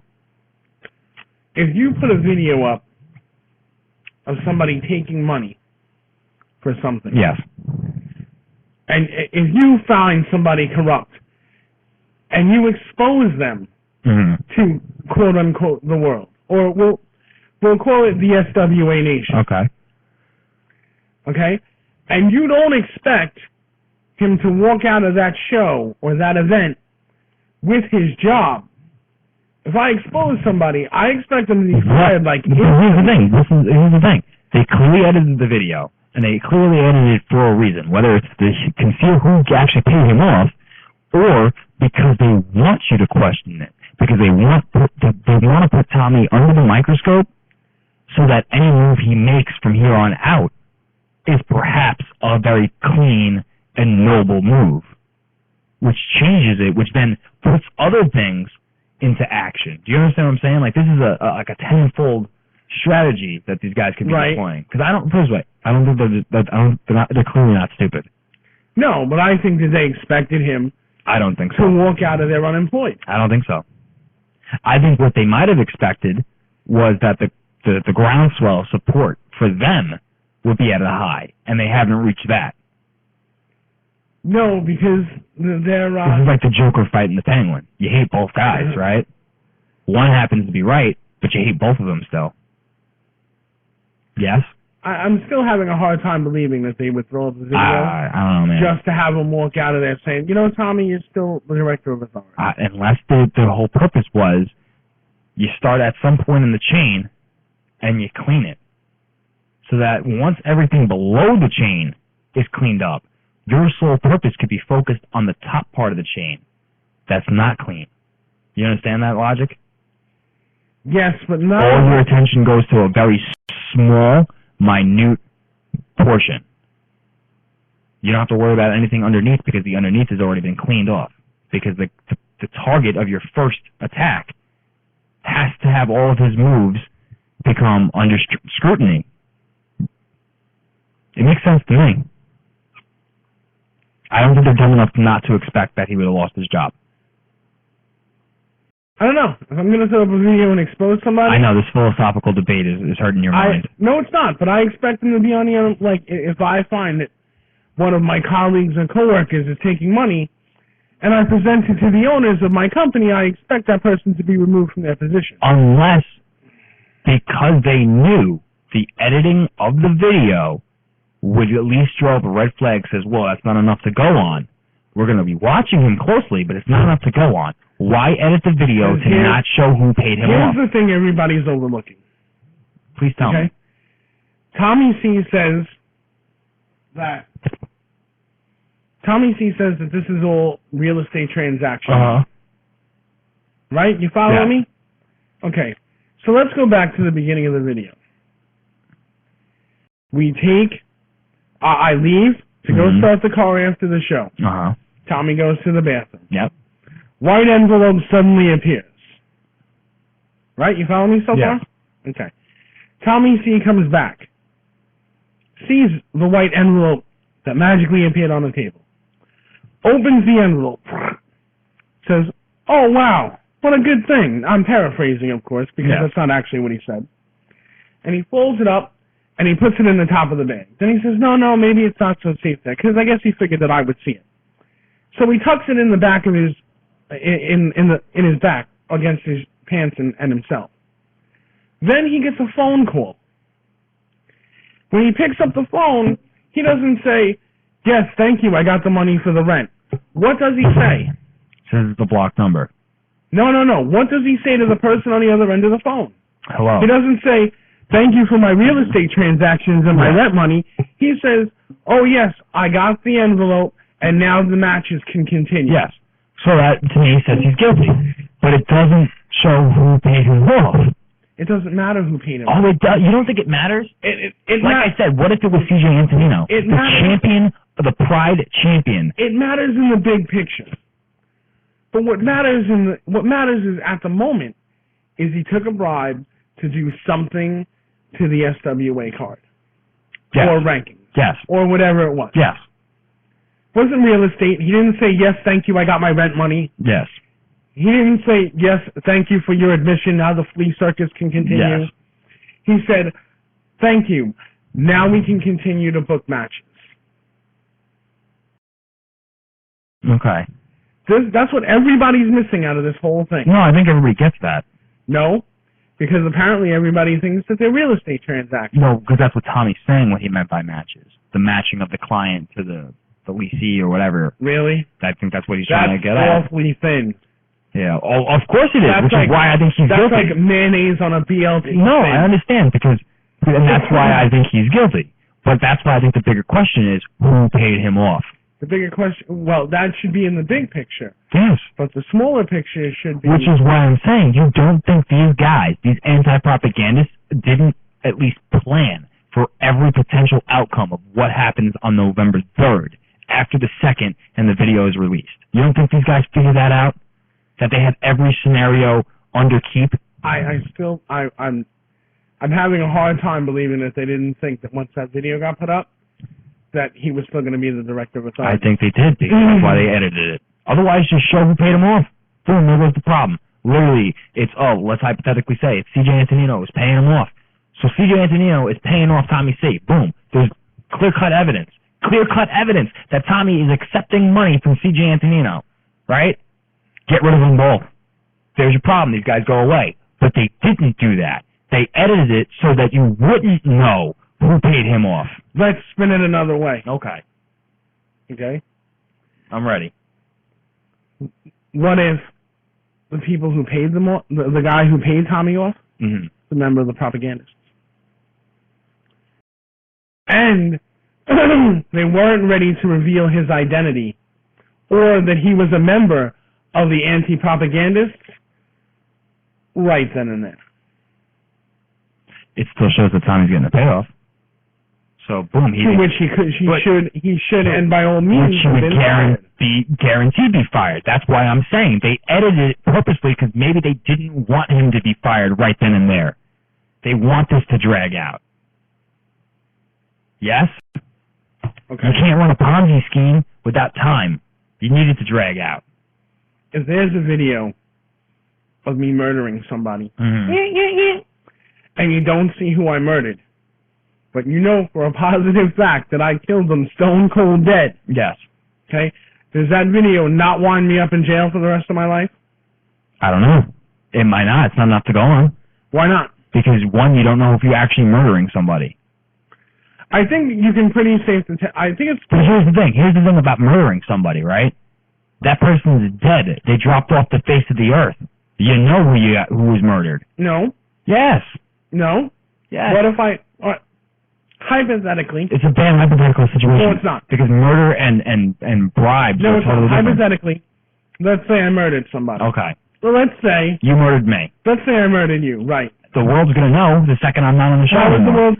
How is the world going to know? I'm not on the show for months. What happened? Brian Perry quit. Tommy never heard from I you. fudged your face out. My family doesn't hear from me. I fudged your face out with some fancy editing.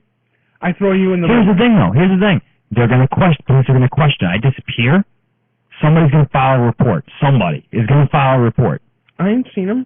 You know what I'm saying? But they're going to question everybody, and this is what police work does. Eventually, they find the flaw, and they find out who murdered him. With this, unless you see on the video... You can see that I'm clearly killing you. I see where you're getting at, but it's not the same thing. This is, they clearly edited the video, whether it was one of them, or whether it was CJ, or Cable, or Ricky, or you, or me, or whoever. Or Werner, or whoever it is that paid them off. They didn't want you to see them yet. Right. Everything they have done, we were just talking about it. They have all the leverage. Everything they have done has been strategically, plotted out.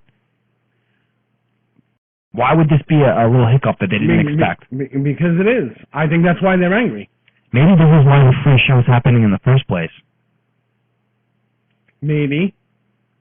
The propagandists are pretty much saying they're doing this, essentially, to show everybody the truth, right?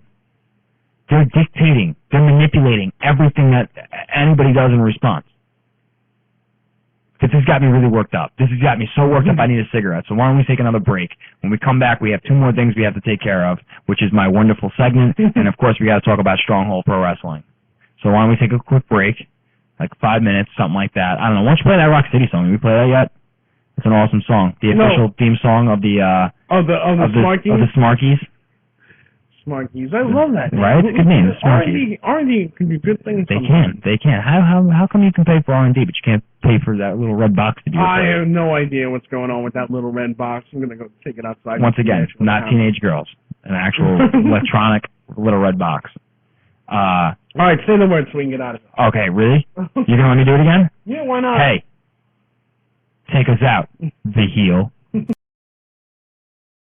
Rock City, bitch. Rock City, bitch. Rock City, bitch. Rock City, bitch. Down B's cloud, nah. Rocked out. Bitch move like she wants something to pop out. She wanna give me brain, heard I was a dropout. She called me Boy Scout the way I pull them knots out. Huh? You know what we get into? Plenty money, little drugs, drag the women through. Yeah, spitting like Jerome with the missing tooth. Get up there, G, plenty shit to listen to. Yeah, it's GX3, baby, we on the move. From the bottom to the top, we never lose. Monsters Inc., we coming soon. Bringing the temperature hotter than the air balloon. Your nose tweaking, you know that Roma in the room. Down there, I shine here like I'm never on the groom. Get him sweat like a kitchen, where's the broom? See him sweating, got him bitching, I'm coming soon. Got a new player flow, listen for the boom. Rock City, end of your world, here's your doom. Rock City, bitch. Rock City, bitch. Rock City, bitch. Rock City, bitch. Rock City, bitch. Rock City, bitch. 10, 20s in your titties, bitch. Rock City, bitch. Rock City, bitch. Rock City, bitch. Rock City, bitch. Rock City, bitch. Rock City, bitch. 10, 20s in your titties, bitch. 10, 20s in your titties, bitch. Big titty, bitch. You know I'm in this shit. Don't act innocent. No need for lubricant. They play cute. Yelling out mega blocks. Fuck around and you'll get mega cocks. I love hip hop, but I want a Rock City bitch. Like Aretha, you gotta respect my clique. No chick gon' take my cash through greed. With arms wide open, that's my creed. A dime a dozen, getting kinda sick of that. See how a chick responds when I send a nickel back. I want a white girl with a black girl ass. Pumping out Aerosmith when I roll past. Like Big Pop, but give me one more chance. Got you going gaga over this bad romance. Sipping tequila, pulling down your pants. Baby girl, I know you gonna love my dance. Rock City, bitch. Rock City, bitch. Rock City, bitch. Rock City, bitch. Rock City, bitch. Rock City, bitch. 10, 20s in your titties, bitch. Rock City, bitch. Rock City, bitch. Rock City, bitch. Rock City, bitch. Rock City, bitch. Rock City, bitch. 10, 20s in your titties, bitch.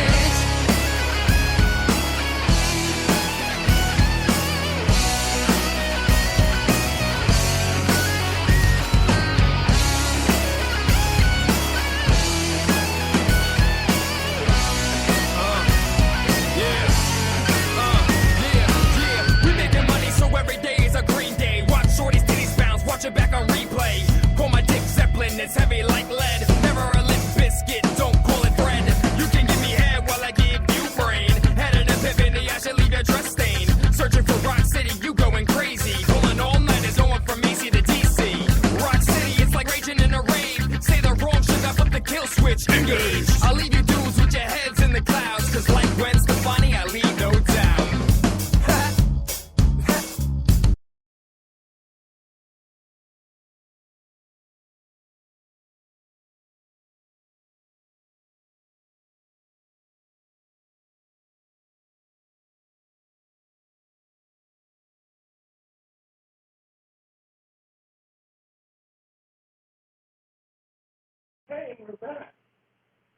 Fantastic timing.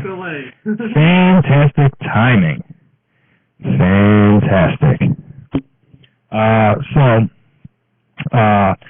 Is it that time? Is it that time? Sure, man. Go ahead. Should I be pulling up what I... Okay, there's 2 things I want to talk about. Oh, wait. Should I announce the segment first? Are you going to say the name right? Let me see. And now it's time for the smooth voice Sith in his new segment, X doesn't mark the spot. It spots the mark. The marks. The marks. You messed it up. You were so close. So close. It's now time for the Smooth Boy Sith, Ryan Perry, to announce the newest segment of the show, which is X doesn't mark the spot. It spots the marks. So, there's two things I want to talk about. We got to get a cool sound clip for that. We do. Maybe we'll make up one. We'll have the R&D department or something to do that. So there's two things I want to talk about. One is probably lesser known. It is the Pinky Sanchez status that he wrote over the week, in which he claims that if you are a professional wrestler, you should not be taking photos or asking for photos with other professional wrestlers who are slightly above your pay grade. And I see very clearly, Sean, what he's trying to get at. However, I 100% disagree. And tell us why. I'm going to tell you why, Sean. Because, very simply put, people like to put professional wrestling into this little corner, this little box, right? And I like Pinky Sanchez. I think he's a pretty funny guy. I think he's a good worker. I just happen to disagree with him on this. They put professional wrestling into this little box where everything, the rules don't apply. But it's backwards thinking. It is a business. First and foremost, it's always been a business, and people want to confuse that because they treat it as an art form, which it can be. The music industry is an art form, but it's also a big business. You understand what I'm saying? So, by putting professional wrestling into that little box, you actually discredit it. You make it seem like it's still a carnival act. It's not anymore. Let's throw it out there. People know what professional wrestling is. It's 2013. Maybe a 9-year-old doesn't know what it is, but adults know what it is at this point. It's the magic that was originally there about professional wrestling. It's not there anymore. Now the magic has transformed into something else. Whereas maybe it's become more of an art form where guys like, what you see on Monday night, every week at 8 o'clock, people have their favorites based on, their actual skill as a professional wrestler, not what, the big machine is making them do at a particular time. But by saying you shouldn't be going up to other people and saying, hey, let's get a photo together, that's wrong. Because go look at any of these celebrities, since I was using music as a reference point, any celebrity that just happened at the American Music Awards, right? Go look at any of their Instagrams or their Twitters or whatever. It's nothing but photos of them with other artists they've never met before, but they respect, and they want a photo op with them. And you sit there and say that these people are marks. They're all millionaires. They're all musicians. They're all artists. It's like, hey, let's just say Trill TF, whose Rock City song was just playing. He blows up. He becomes famous. He's a millionaire. He's a multi-platinum selling, recording rapper. And he goes to his first Grammy Awards. And boom, there's Jay-Z. And he's never met Jay-Z before. And he's not neither one of them really, anything about the other one. But hey, there's Jay-Z, and he's right there. Hey, Jay, let's get a picture together. Sure. Does that make him a mark? Because he's with somebody else? No, that's retarded. That's just backwards thinking. So that's the first thing I wanted to talk about. I mean, let's put it this way. If Jake the Snake Roberts, you mentioned him earlier, right? Right. If he's there, and you instantly turn into a fanboy of Jake the Snake Roberts, and you forget that, hey, listen, you're a professional wrestler too, there's a certain way of going about asking for the photo, right? But it doesn't necessarily mean because you went and got a photo with Jake the Snake Roberts makes you a mark. I think it's in the manner in which you do it in. Does that make more sense? Yes, but it's just like Taylor Swift taking a picture with Christian Bale. Why not? Why not? Exactly. That's my point. Yeah, and so why can't ATL take a picture with Hurricane Helms? Yeah. Why can't Len Oddity take a picture with Sting? Yeah. Why does it make them a mark? Well, are we all fans of this? And let's get the term mark right once, because everybody refers to mark as some dirty word, and it's not. A mark is a true fan of the business. I feel like a mark is more a true fan of the business who thinks they know more about the business than they actually do. Okay, but with that being said, everybody's a Mark fan. Yeah, and Mark's been tossed around like it's some dirty word, and it really shouldn't be. Put it this way. Jack Gallo, he's watching the Ricky Richards CJ Antonino match backstage somewhere, right? He's watching the match, has no idea what's going to happen. He's marking. He's walking out. He doesn't know what's going to happen. He's a fan. According to the Richards saying he enjoyed the match, he's a fan. He doesn't know what's going to happen. He's technically a Mark. That's Jack Gallo. And that's just sad. Yeah. What? How's that sad? We're all Marks. If you don't know what's going to happen, but you think you know what's going to happen, you're a Mark. And it said that Mark is tossed around like a dirty term in the business. Yeah. There's a lot of people who are idiots. Moving on. Next up, and I know you've been waiting for this one. I have, because this has been the controversy of the week. I'm not going to name names, only because, me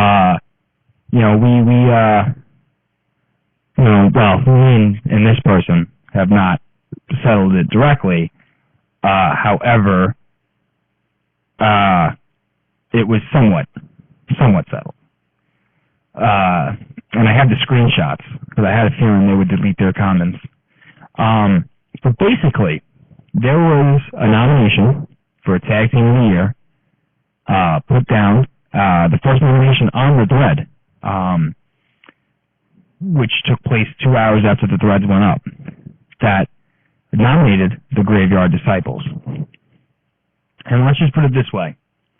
A wrestling promoter whose affiliation I will not mention, went ahead and critiqued that person's nomination, since at the time they were the only person who nominated the Graveyard Disciples, with, and I quote, "Some of these nominees are stupid. GYD, are you fucking kidding me? LOL." To which I went and defended this person and their nomination by saying, and I quote once again, "What's wrong with GYD? And way to insult your customer base, you idiot." To which the person who made the initial critique went ahead and said, "There's nothing wrong with Mayhem, who's one half of the GYD. He's a hell of a talented and awesome guy. But as two largely intimidating guys with an amazing look, they go out there and they do comedy routines, essentially. They should go out there and destroy everything. They're holding themselves back, and that's my problem with them." Now, I can go into the grammar Nazi mode with, Jesus, man, learn how to type and use the English language properly, but I won't go there. But it reveals some things. Doesn't have an issue with Mayhem, but clearly has an issue with Menace, which is probably a personal issue. Which, hey, this is professional wrestling. Everybody's going to have a personal issue with everybody. I get that. But another fallacy is, he says that they're two largely intimidating guys with an amazing look, and they go out there and do comedy. Correct me if I'm wrong. The guy who wrote this is a rather large individual. And a lot of his shtick is comedy as well. So did he just call himself out there? Which I thought about afterwards. I wasn't trying to make this personal, but he pushed the envelope. My biggest issue with this is that this is a nomination forum. Nobody asks anybody to critique anybody else's issues or nominations, right? It's a nomination forum. This is not the voting. This is nominations to see who will be allowed to be up for the voting. You following this, Sean? You following it? Yeah, I'm following it. Okay. Do you agree with my assessment that it's not a critiquing forum? It's a public forum to nominate, not a critiquing forum. Right. We didn't say, hey, here's the nominations, and while you're at it, critique everybody else's nominations. We didn't ask for that. We just said nominate here. So I called him out on that. To which he responded that that's the pot calling the kettle black. Mr. puts his 2 cents into everything. And I have a reputation for playing devil's advocate. I will gladly and openly admit that. But here's why I have a reputation for playing devil's advocate, because, and this is going to sound egotistical, I'm smarter than most guys you'll see backstage, or involved in wrestling in general. I'm definitely smarter than this man that was critiquing other people's nominations. But there were reasons for that. And that I put my 2 cents into things that deserve an intelligent opinion and or need the other side defended for or spoken for. Him coming on the page to critique somebody else's nomination is 1, unnecessary. It's 2, looking for a problem. It's 3, arrogant. And 4, it's bad publicity. Since the promotion he helps run, that he promotes for, booked the GYD, the Graveyard Disciples. So why is your promotion booking them if them being nominated for Tag Team of the Year is such a terrible thing? Now, he deleted all his posts, and I took it a step further. I made a post on my Facebook, which I probably shouldn't have done. But hey, man, I speak my mind, and I'll stand by each and every word that I have ever said until proven otherwise, in my humble opinion. If you want to call me humble at all. But that's my point. It wasn't a forum to go ahead and critique. And clearly this individual has a personal issue with one part of the Graveyard Disciples. So it probably offended him that they were nominated, because in his mind, however peanut-sized it is, he most likely did not like that, and it was a blow to his ego, however big that is. But here's the thing. You can nominate whoever you want to nominate on the awards. And you are more than welcome to have a healthy debate about who got nominated and whatnot. But do it on your Facebook. Don't come to our Facebook and start up with anything. Don't do any of that. That's not going to fly with me. I'll be the smooth boy Sith, but I'm a Sith. And that's the point.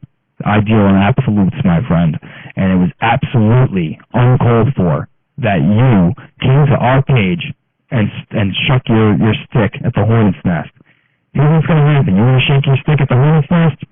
By all means, you're more than welcome to, but don't be surprised when I'm the first Hornet that stings you. Right, Sean?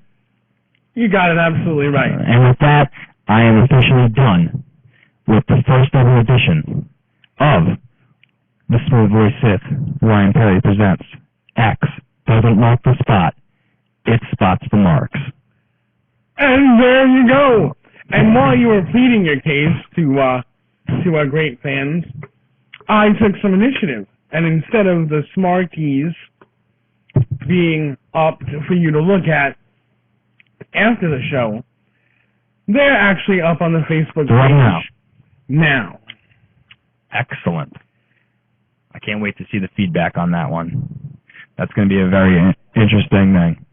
Do you want to take another break before we do our last segment and then call it a night? Sure, no problem. All right. So, once again, the heel, Sean Walsh.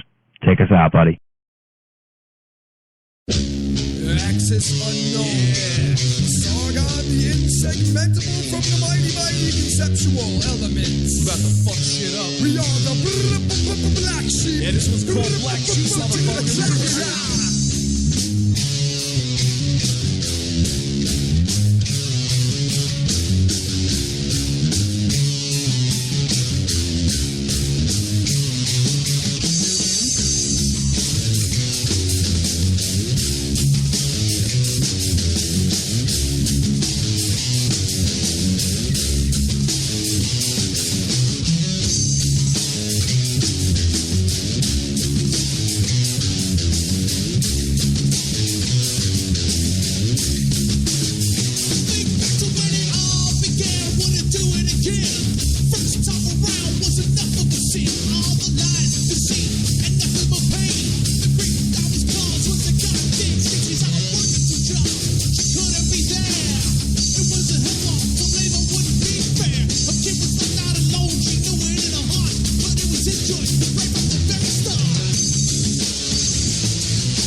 stop. Dealing with the lies of pain.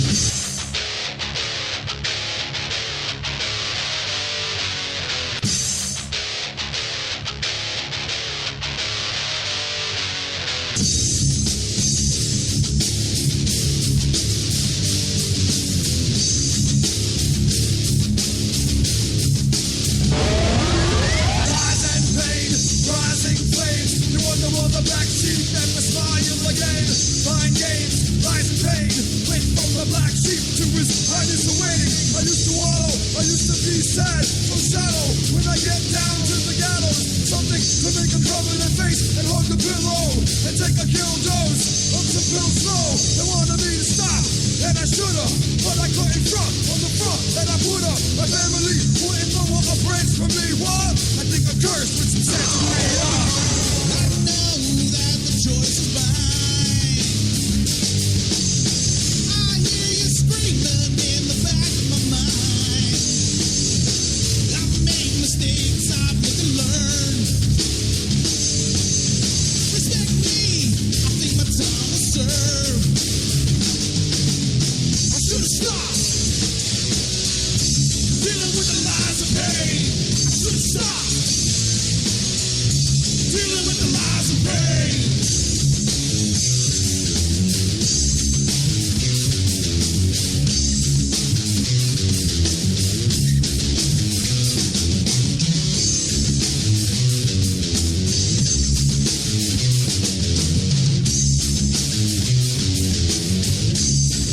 Sick and tired of you always putting me down. Just because I don't agree with you doesn't put you on a higher ground. You think your ways are better than mine. We'll try and get over it. But don't you think it's time? I know you don't like the things that I do. You call me irresponsible because I wasn't folded after you. Look at your own eyes and tell me what you see. Look into your eyes before you try and judge me. I should have stopped dealing with the lies of pain. I should have stopped dealing with the lies of pain. I should have stopped dealing with the lies of pain. I should have stopped dealing with the lies and pain.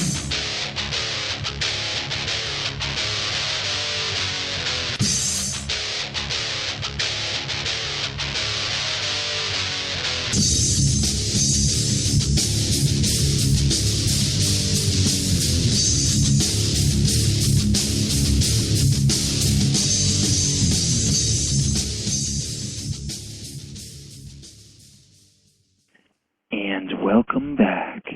And welcome back to the show. I wonder if my voice still sounds as smooth being all muffled.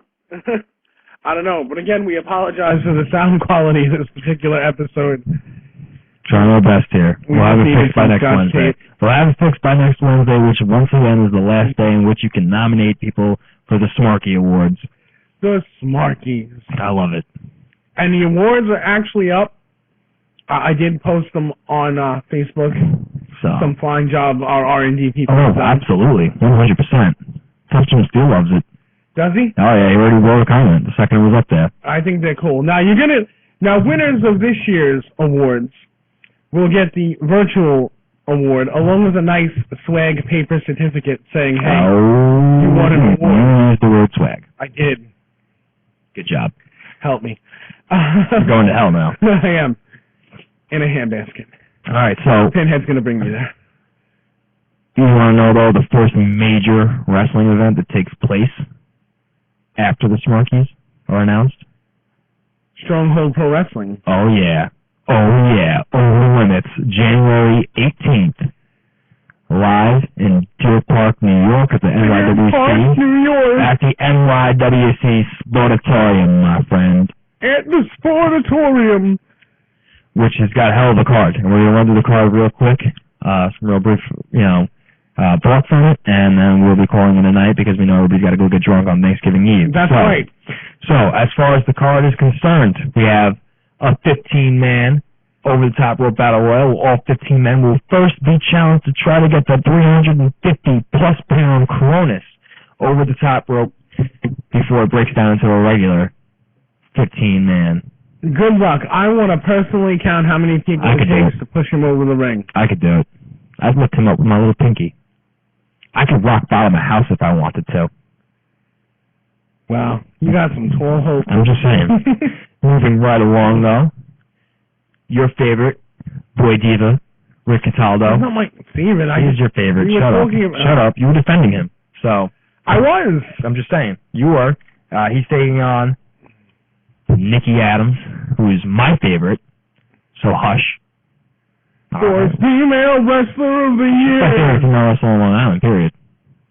Really? Yeah, put it out Not there. just for S-Markie? Nah, she's my favorite female. I think she's the best female wrestler on Long Island. There you go. So that's my opinion, and I'll publicly announce it. You just did. I know, I did, because I have guts to go out on a limb and state what I really want to, what I'm really feeling, what I really think. So you're really hoping that she wins the fan-voted female wrestler of the year? Absolutely. I don't think that's fan-voted, though. Are you sure? I'm absolutely positive that's not fan-voted, and I'm right. What I tell you. It's not fan-voted. Exactly. So you know who I'm going to be pulling for. I'm going to have to put on Oh, yeah. And here's the thing. You know this won't be rigged. You know this will be a joint. It will. If she doesn't win, you know this is a joint collaboration with these awards. Because I'm telling you right now, that's probably who I'm banking on. You know, I mean, I'm going to review all the footage. I could be wrong. I'm willing to accept that I could be wrong. Well, she's in the nominations, so. Yep, I don't think I'm wrong. Let's move on. Who's Frankie Starr's taking on? Do you remember? I just want to test Jim quickly. I know who Johnny Fortuno. Yes. It's not going to be who Frankie Starrs is taking on. It's going to be who is Frankie Starrs annihilating. Yeah, who he's murdering. Who is he stabbing to death at that show? I don't even think he's going to stab him to death, but I do think we're going to need sponges and mop buckets to put him up with. So we start an over/under on how long he lasts. We did that for other wrestlers. Well, I'm going to take the under of 2 minutes. Under 2 minutes? Under 2 minutes. I don't think that kid lasts more than 2 minutes. I'm saying 7. Wow, you're giving him way too much credit. Well, he might try to stick and move in the beginning, try some high-flying stuff. The second he gets caught, he's done. But it ain't going to work for him for too much longer. It is so windy that the studio doors are blowing open. That's right. The invisible guests are coming in. It's the representative. Invading. Next up, beautiful Bobby Dream takes on Long Island's finest, Cash, which should be a very, very evenly... It's gonna be a slobber knocker. I wouldn't say slobber knocker, but I was gonna say an evenly paced match. It should be. That's a pick'em right there. Yeah, that's a quick on the spot. Who do you think's winning, Cash or Bobby Dream? Oh, come on, you can do it. I said quick. Can't think about it. All right, quick. Cash. All right. I'm gonna go with Cash as well. Wow. I'm just saying. Who do you think's winning, Nikki Adams or Rick Cataldo? That's been going on for a while. Pick him. You pick. I asked you. I'm going Nikki. We all know who I'm going. All right, I'm going to be devil's advocate and go with boy. You're cheesy. We all kind of general consensus. Frankie Starrs is going to kill Johnny Fortuno. Dead. What about Los Sucios versus the Undead? A lot of Spanish guys in that match. A lot of Spanish guys. I got to go with experience. Which is? Sucios. You think they're more experienced than the Undead? I think so. I'm gonna go with. They've been around more than the Undead. Yeah, I'm gonna go with. I'm agreeing with your pick. I think Los Sucios takes the match, but I don't think it's because of experience. I think it's because of chemistry. I think the Sucios have better chemistry. What chemistry doesn't the Undead have? Here's why.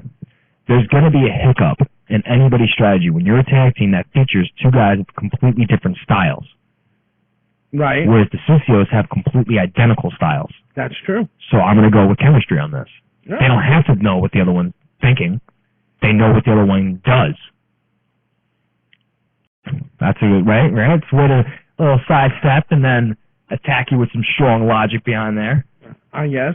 Okay. What about... I'm trying to save the big time matches for last because those are probably... You're trying to save the big five? Yeah. Well, it's more like 4, but if we're not counting Kronos.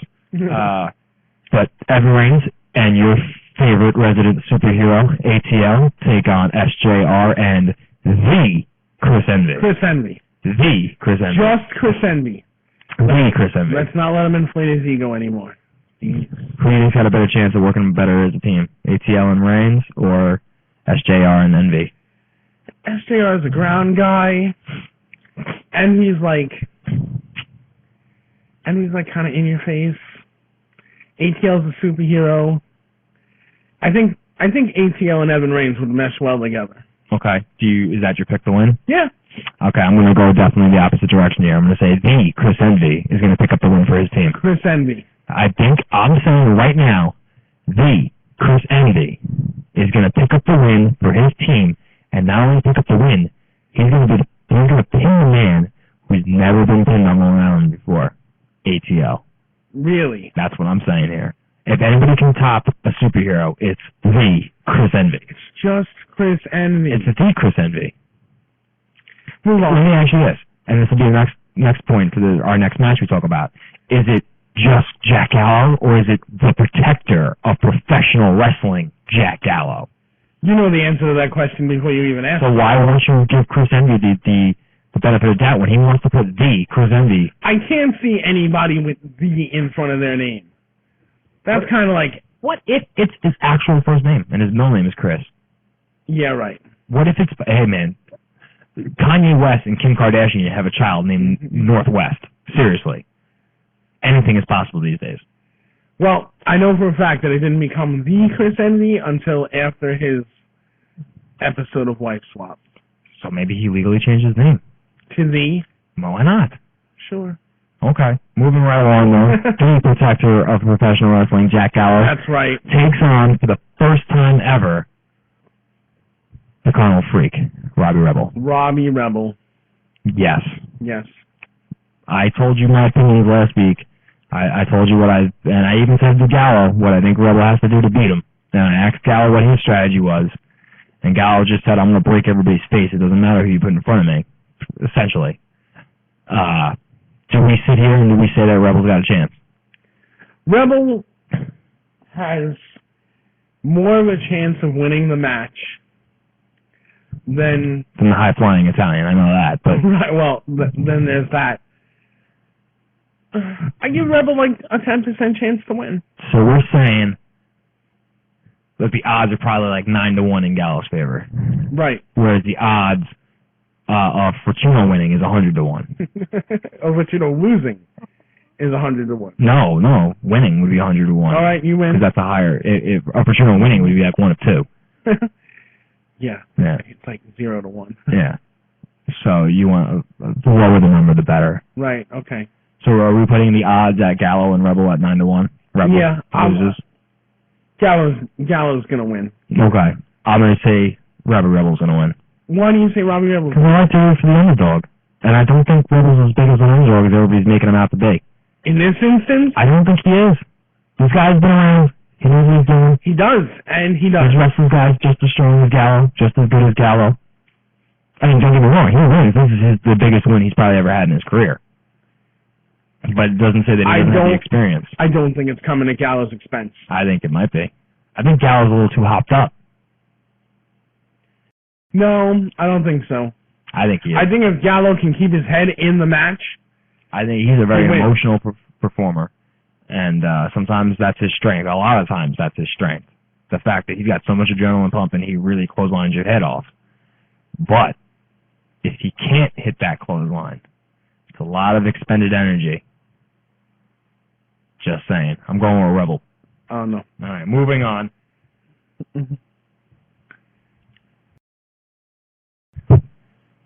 What do you think? Here we go. Frankie Flo goes one-on-one with Len Oddity. I'm a big Oddball Army guy. Mm-hmm. I'm a pin carrying member. It's because you don't like minorities, isn't it? It's not because I don't like minorities. It's because I'm a member of the Oddball Army. Mm-hmm. You don't like Italians? And it's a match. Isn't it a specialty match? I'm not too sure. I don't have my Facebook pulled up. I do believe it is, but don't worry. Either which way, I think you're giving Len a little too much credit here. You think it's just going to be a walk in the park for Len? It's not going to be a walk in the park, but I think Frankie Flo's been around the block once or twice, and he has. And he's a lot bigger than Len. A lot bigger. A lot. Like, that man has muscles in spots that I don't even have spots. You know? Like, that big. He's a big boy. And he is. He could single-handedly eliminate Kronos if he wanted to in that 15-man. It's a tattooed ugly anarchy match. I wonder what that is. That's probably a hardcore variation of Len's going to get to use a lot of weapons. But what happens if Len can't use those weapons? Why? You're assuming that this match couldn't go... Are you assuming that he's going to break an arm or something? I'm assuming that Frankie Flo could keep him in the ring the entire time. You got to go outside to get the weapons, right? At some point, unless the weapons start in the ring, which I don't think they do. I'm not so sure that's possible. But are you discrediting Frankie Flo here? It's a weapons match. Okay. Well, if it is a weapons match, I don't know exactly. Okay, well, we're just going to assume it's a hardcore style. What an oddity rules match is. Okay. But if it involves weapons, you got to give the edge to Len. But that's if Len can get to the weapons to use in the first place. Weapons are like Len's... Yeah, but you still got to get to them. True, but You're discrediting Frankie too much. I'm man. not discrediting Frankie Flo. Okay, let me ask you this question. We all agree here that Jack Gallo is a pretty technical wrestler, right? Right. Do we think that Frankie Stars is up to his caliber? Or at least very close to his caliber? Maybe. Okay, I think he might be. I think he's pretty close. But when you talk about straight wrestling, Frankie Flo has an edge. Okay. And that's my point. If Frankie can neutralize the weapons, you don't know where the weapons are going to start. But you know, does anybody? If they start in the ring, then maybe not. Then it's Len out of But if they don't start in the ring, it's Frankie's. Then Frankie may have a slight edge. Frankie has the edge. End of story. Because if Len Otomy can get his hands on something, yeah, it's not going to be a good day in town for Frankie Flo. I'm going with Frankie Flo. Who are you going with? I'm going with Len Otomy. Okay, because you're a coward. I'm not a coward. Okay, moving right along. What makes you say I'm a coward? Always taking the easy pick. There's no easy pick about it. Well, let's find out the easy pick, because I don't think this one's an easy pick. When you have Suntan, your man, Suntan. The Suntan Superman. Going against the guy who has more names than Mother Teresa. Who only has two. Dr. Lamar Braxton Porter. Yes. With Vinny the Guido. Manager of the year. Did I say manager of the year? No, not manager of the year. Sorry. Is that an award we get to pick? No, damn it. No, it's not, which is why. All right, let me hear. Pros and cons. Who do you think's winning? There are two big guys. Mm-hmm. There are two big guys.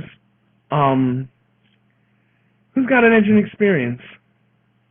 I want to say Porter. Porter does. Because Porter's a former TNA talent. But then you got Suntan. Pick what? All right, head. Suntan can flat go. Flip a coin. If it's heads, you want Suntan to win. If it's tails, you want Porter to win. And while the coin is in the air, let's see what your gut wants you to say it lands on. Let's see. Oh, I need a coin.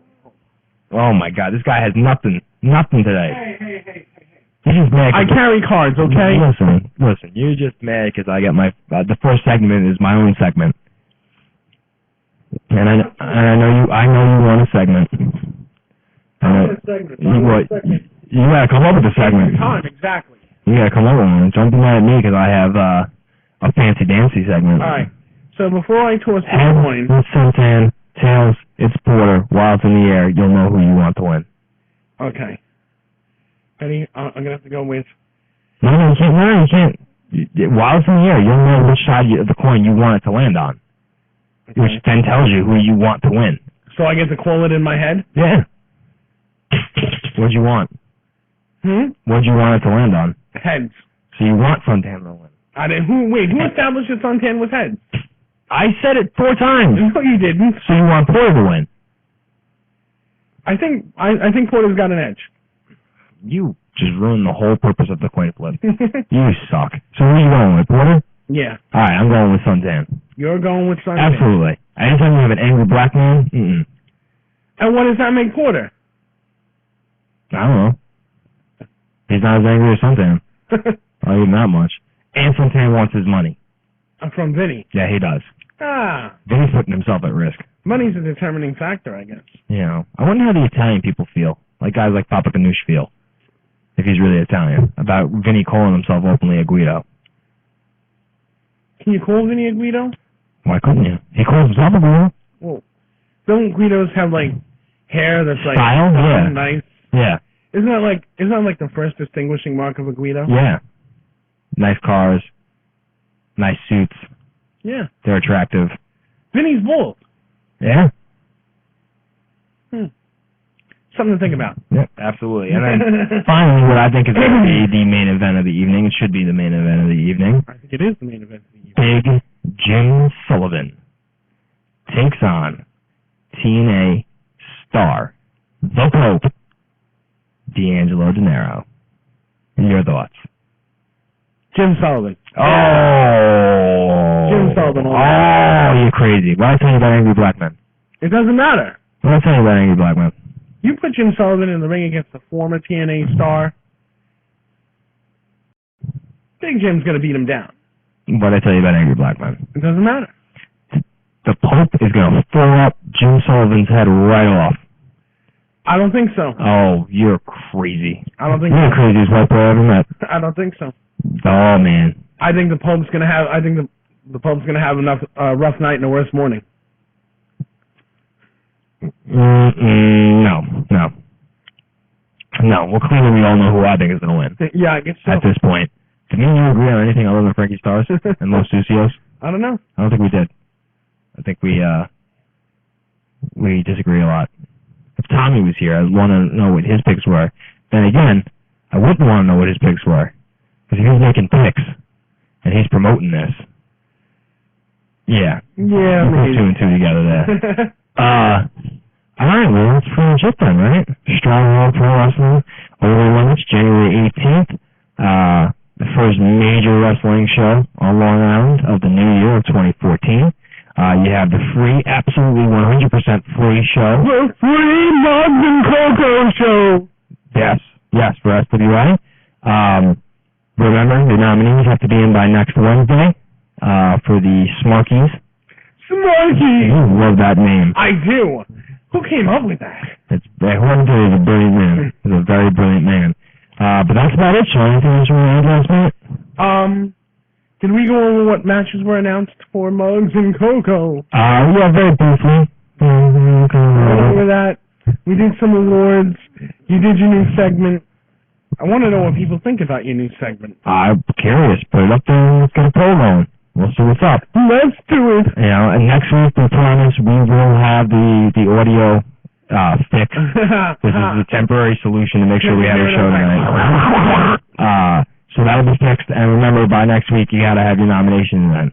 So if you haven't done so already. Next week, we'll be announcing the nominations. We can't announce the nominations. Why not? Because they have until Wednesday. People can't count? They have until Wednesday. We go on the air on Wednesday. Okay, well, we can close the voting at like 10 o'clock. Well, that's cheesy. Why? Because we're just going to move 2 hours. Don't you want to know? We can move Thursday. I'll tell you what. Let's close the polls at 5 o'clock. Oh, yes. It gives us 2.5 hours to get our nominations. All right, fine. So we're closing the polls at 5 o'clock next Wednesday, just because Sean said so. Because I said so. And the heel gets his way. But on behalf of our partners, right, who are not here, we want to send out our well wishes to them, so get better, Tommy C. And we want to say... And less stress to the hall monitor, yes, okay? Yes, absolutely. We want everybody here to have a happy and very safe Thanksgiving and Hanukkah for you Jewish folks out there like me. That's right, for you Jewish folks who spin the dreidel. We don't spin dreidels, but we want to wish you a happy holiday. You're crazy. Adult plays games with a dreidel. But we want to wish you a happy holiday One of the season. adults who spin the dreidel. You might have little kids he plays Are you with. Jewish? What? Are you Jewish? No. Then you don't know what you're talking about. I probably don't. You don't. But it's fun. Uncle commenting on Christmas, all right? Uncle commenting on Go ahead, we're commenting on Christmas. So, Santa Claus is fake.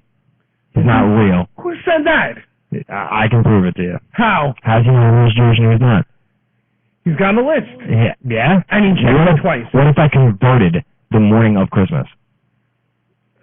Sucks for you. Exactly. He doesn't know Sucks for you. He doesn't know sugar honey iced tea. He doesn't get updates on a PDA. You're crazy. He doesn't hear Ryan Perry. He's not real.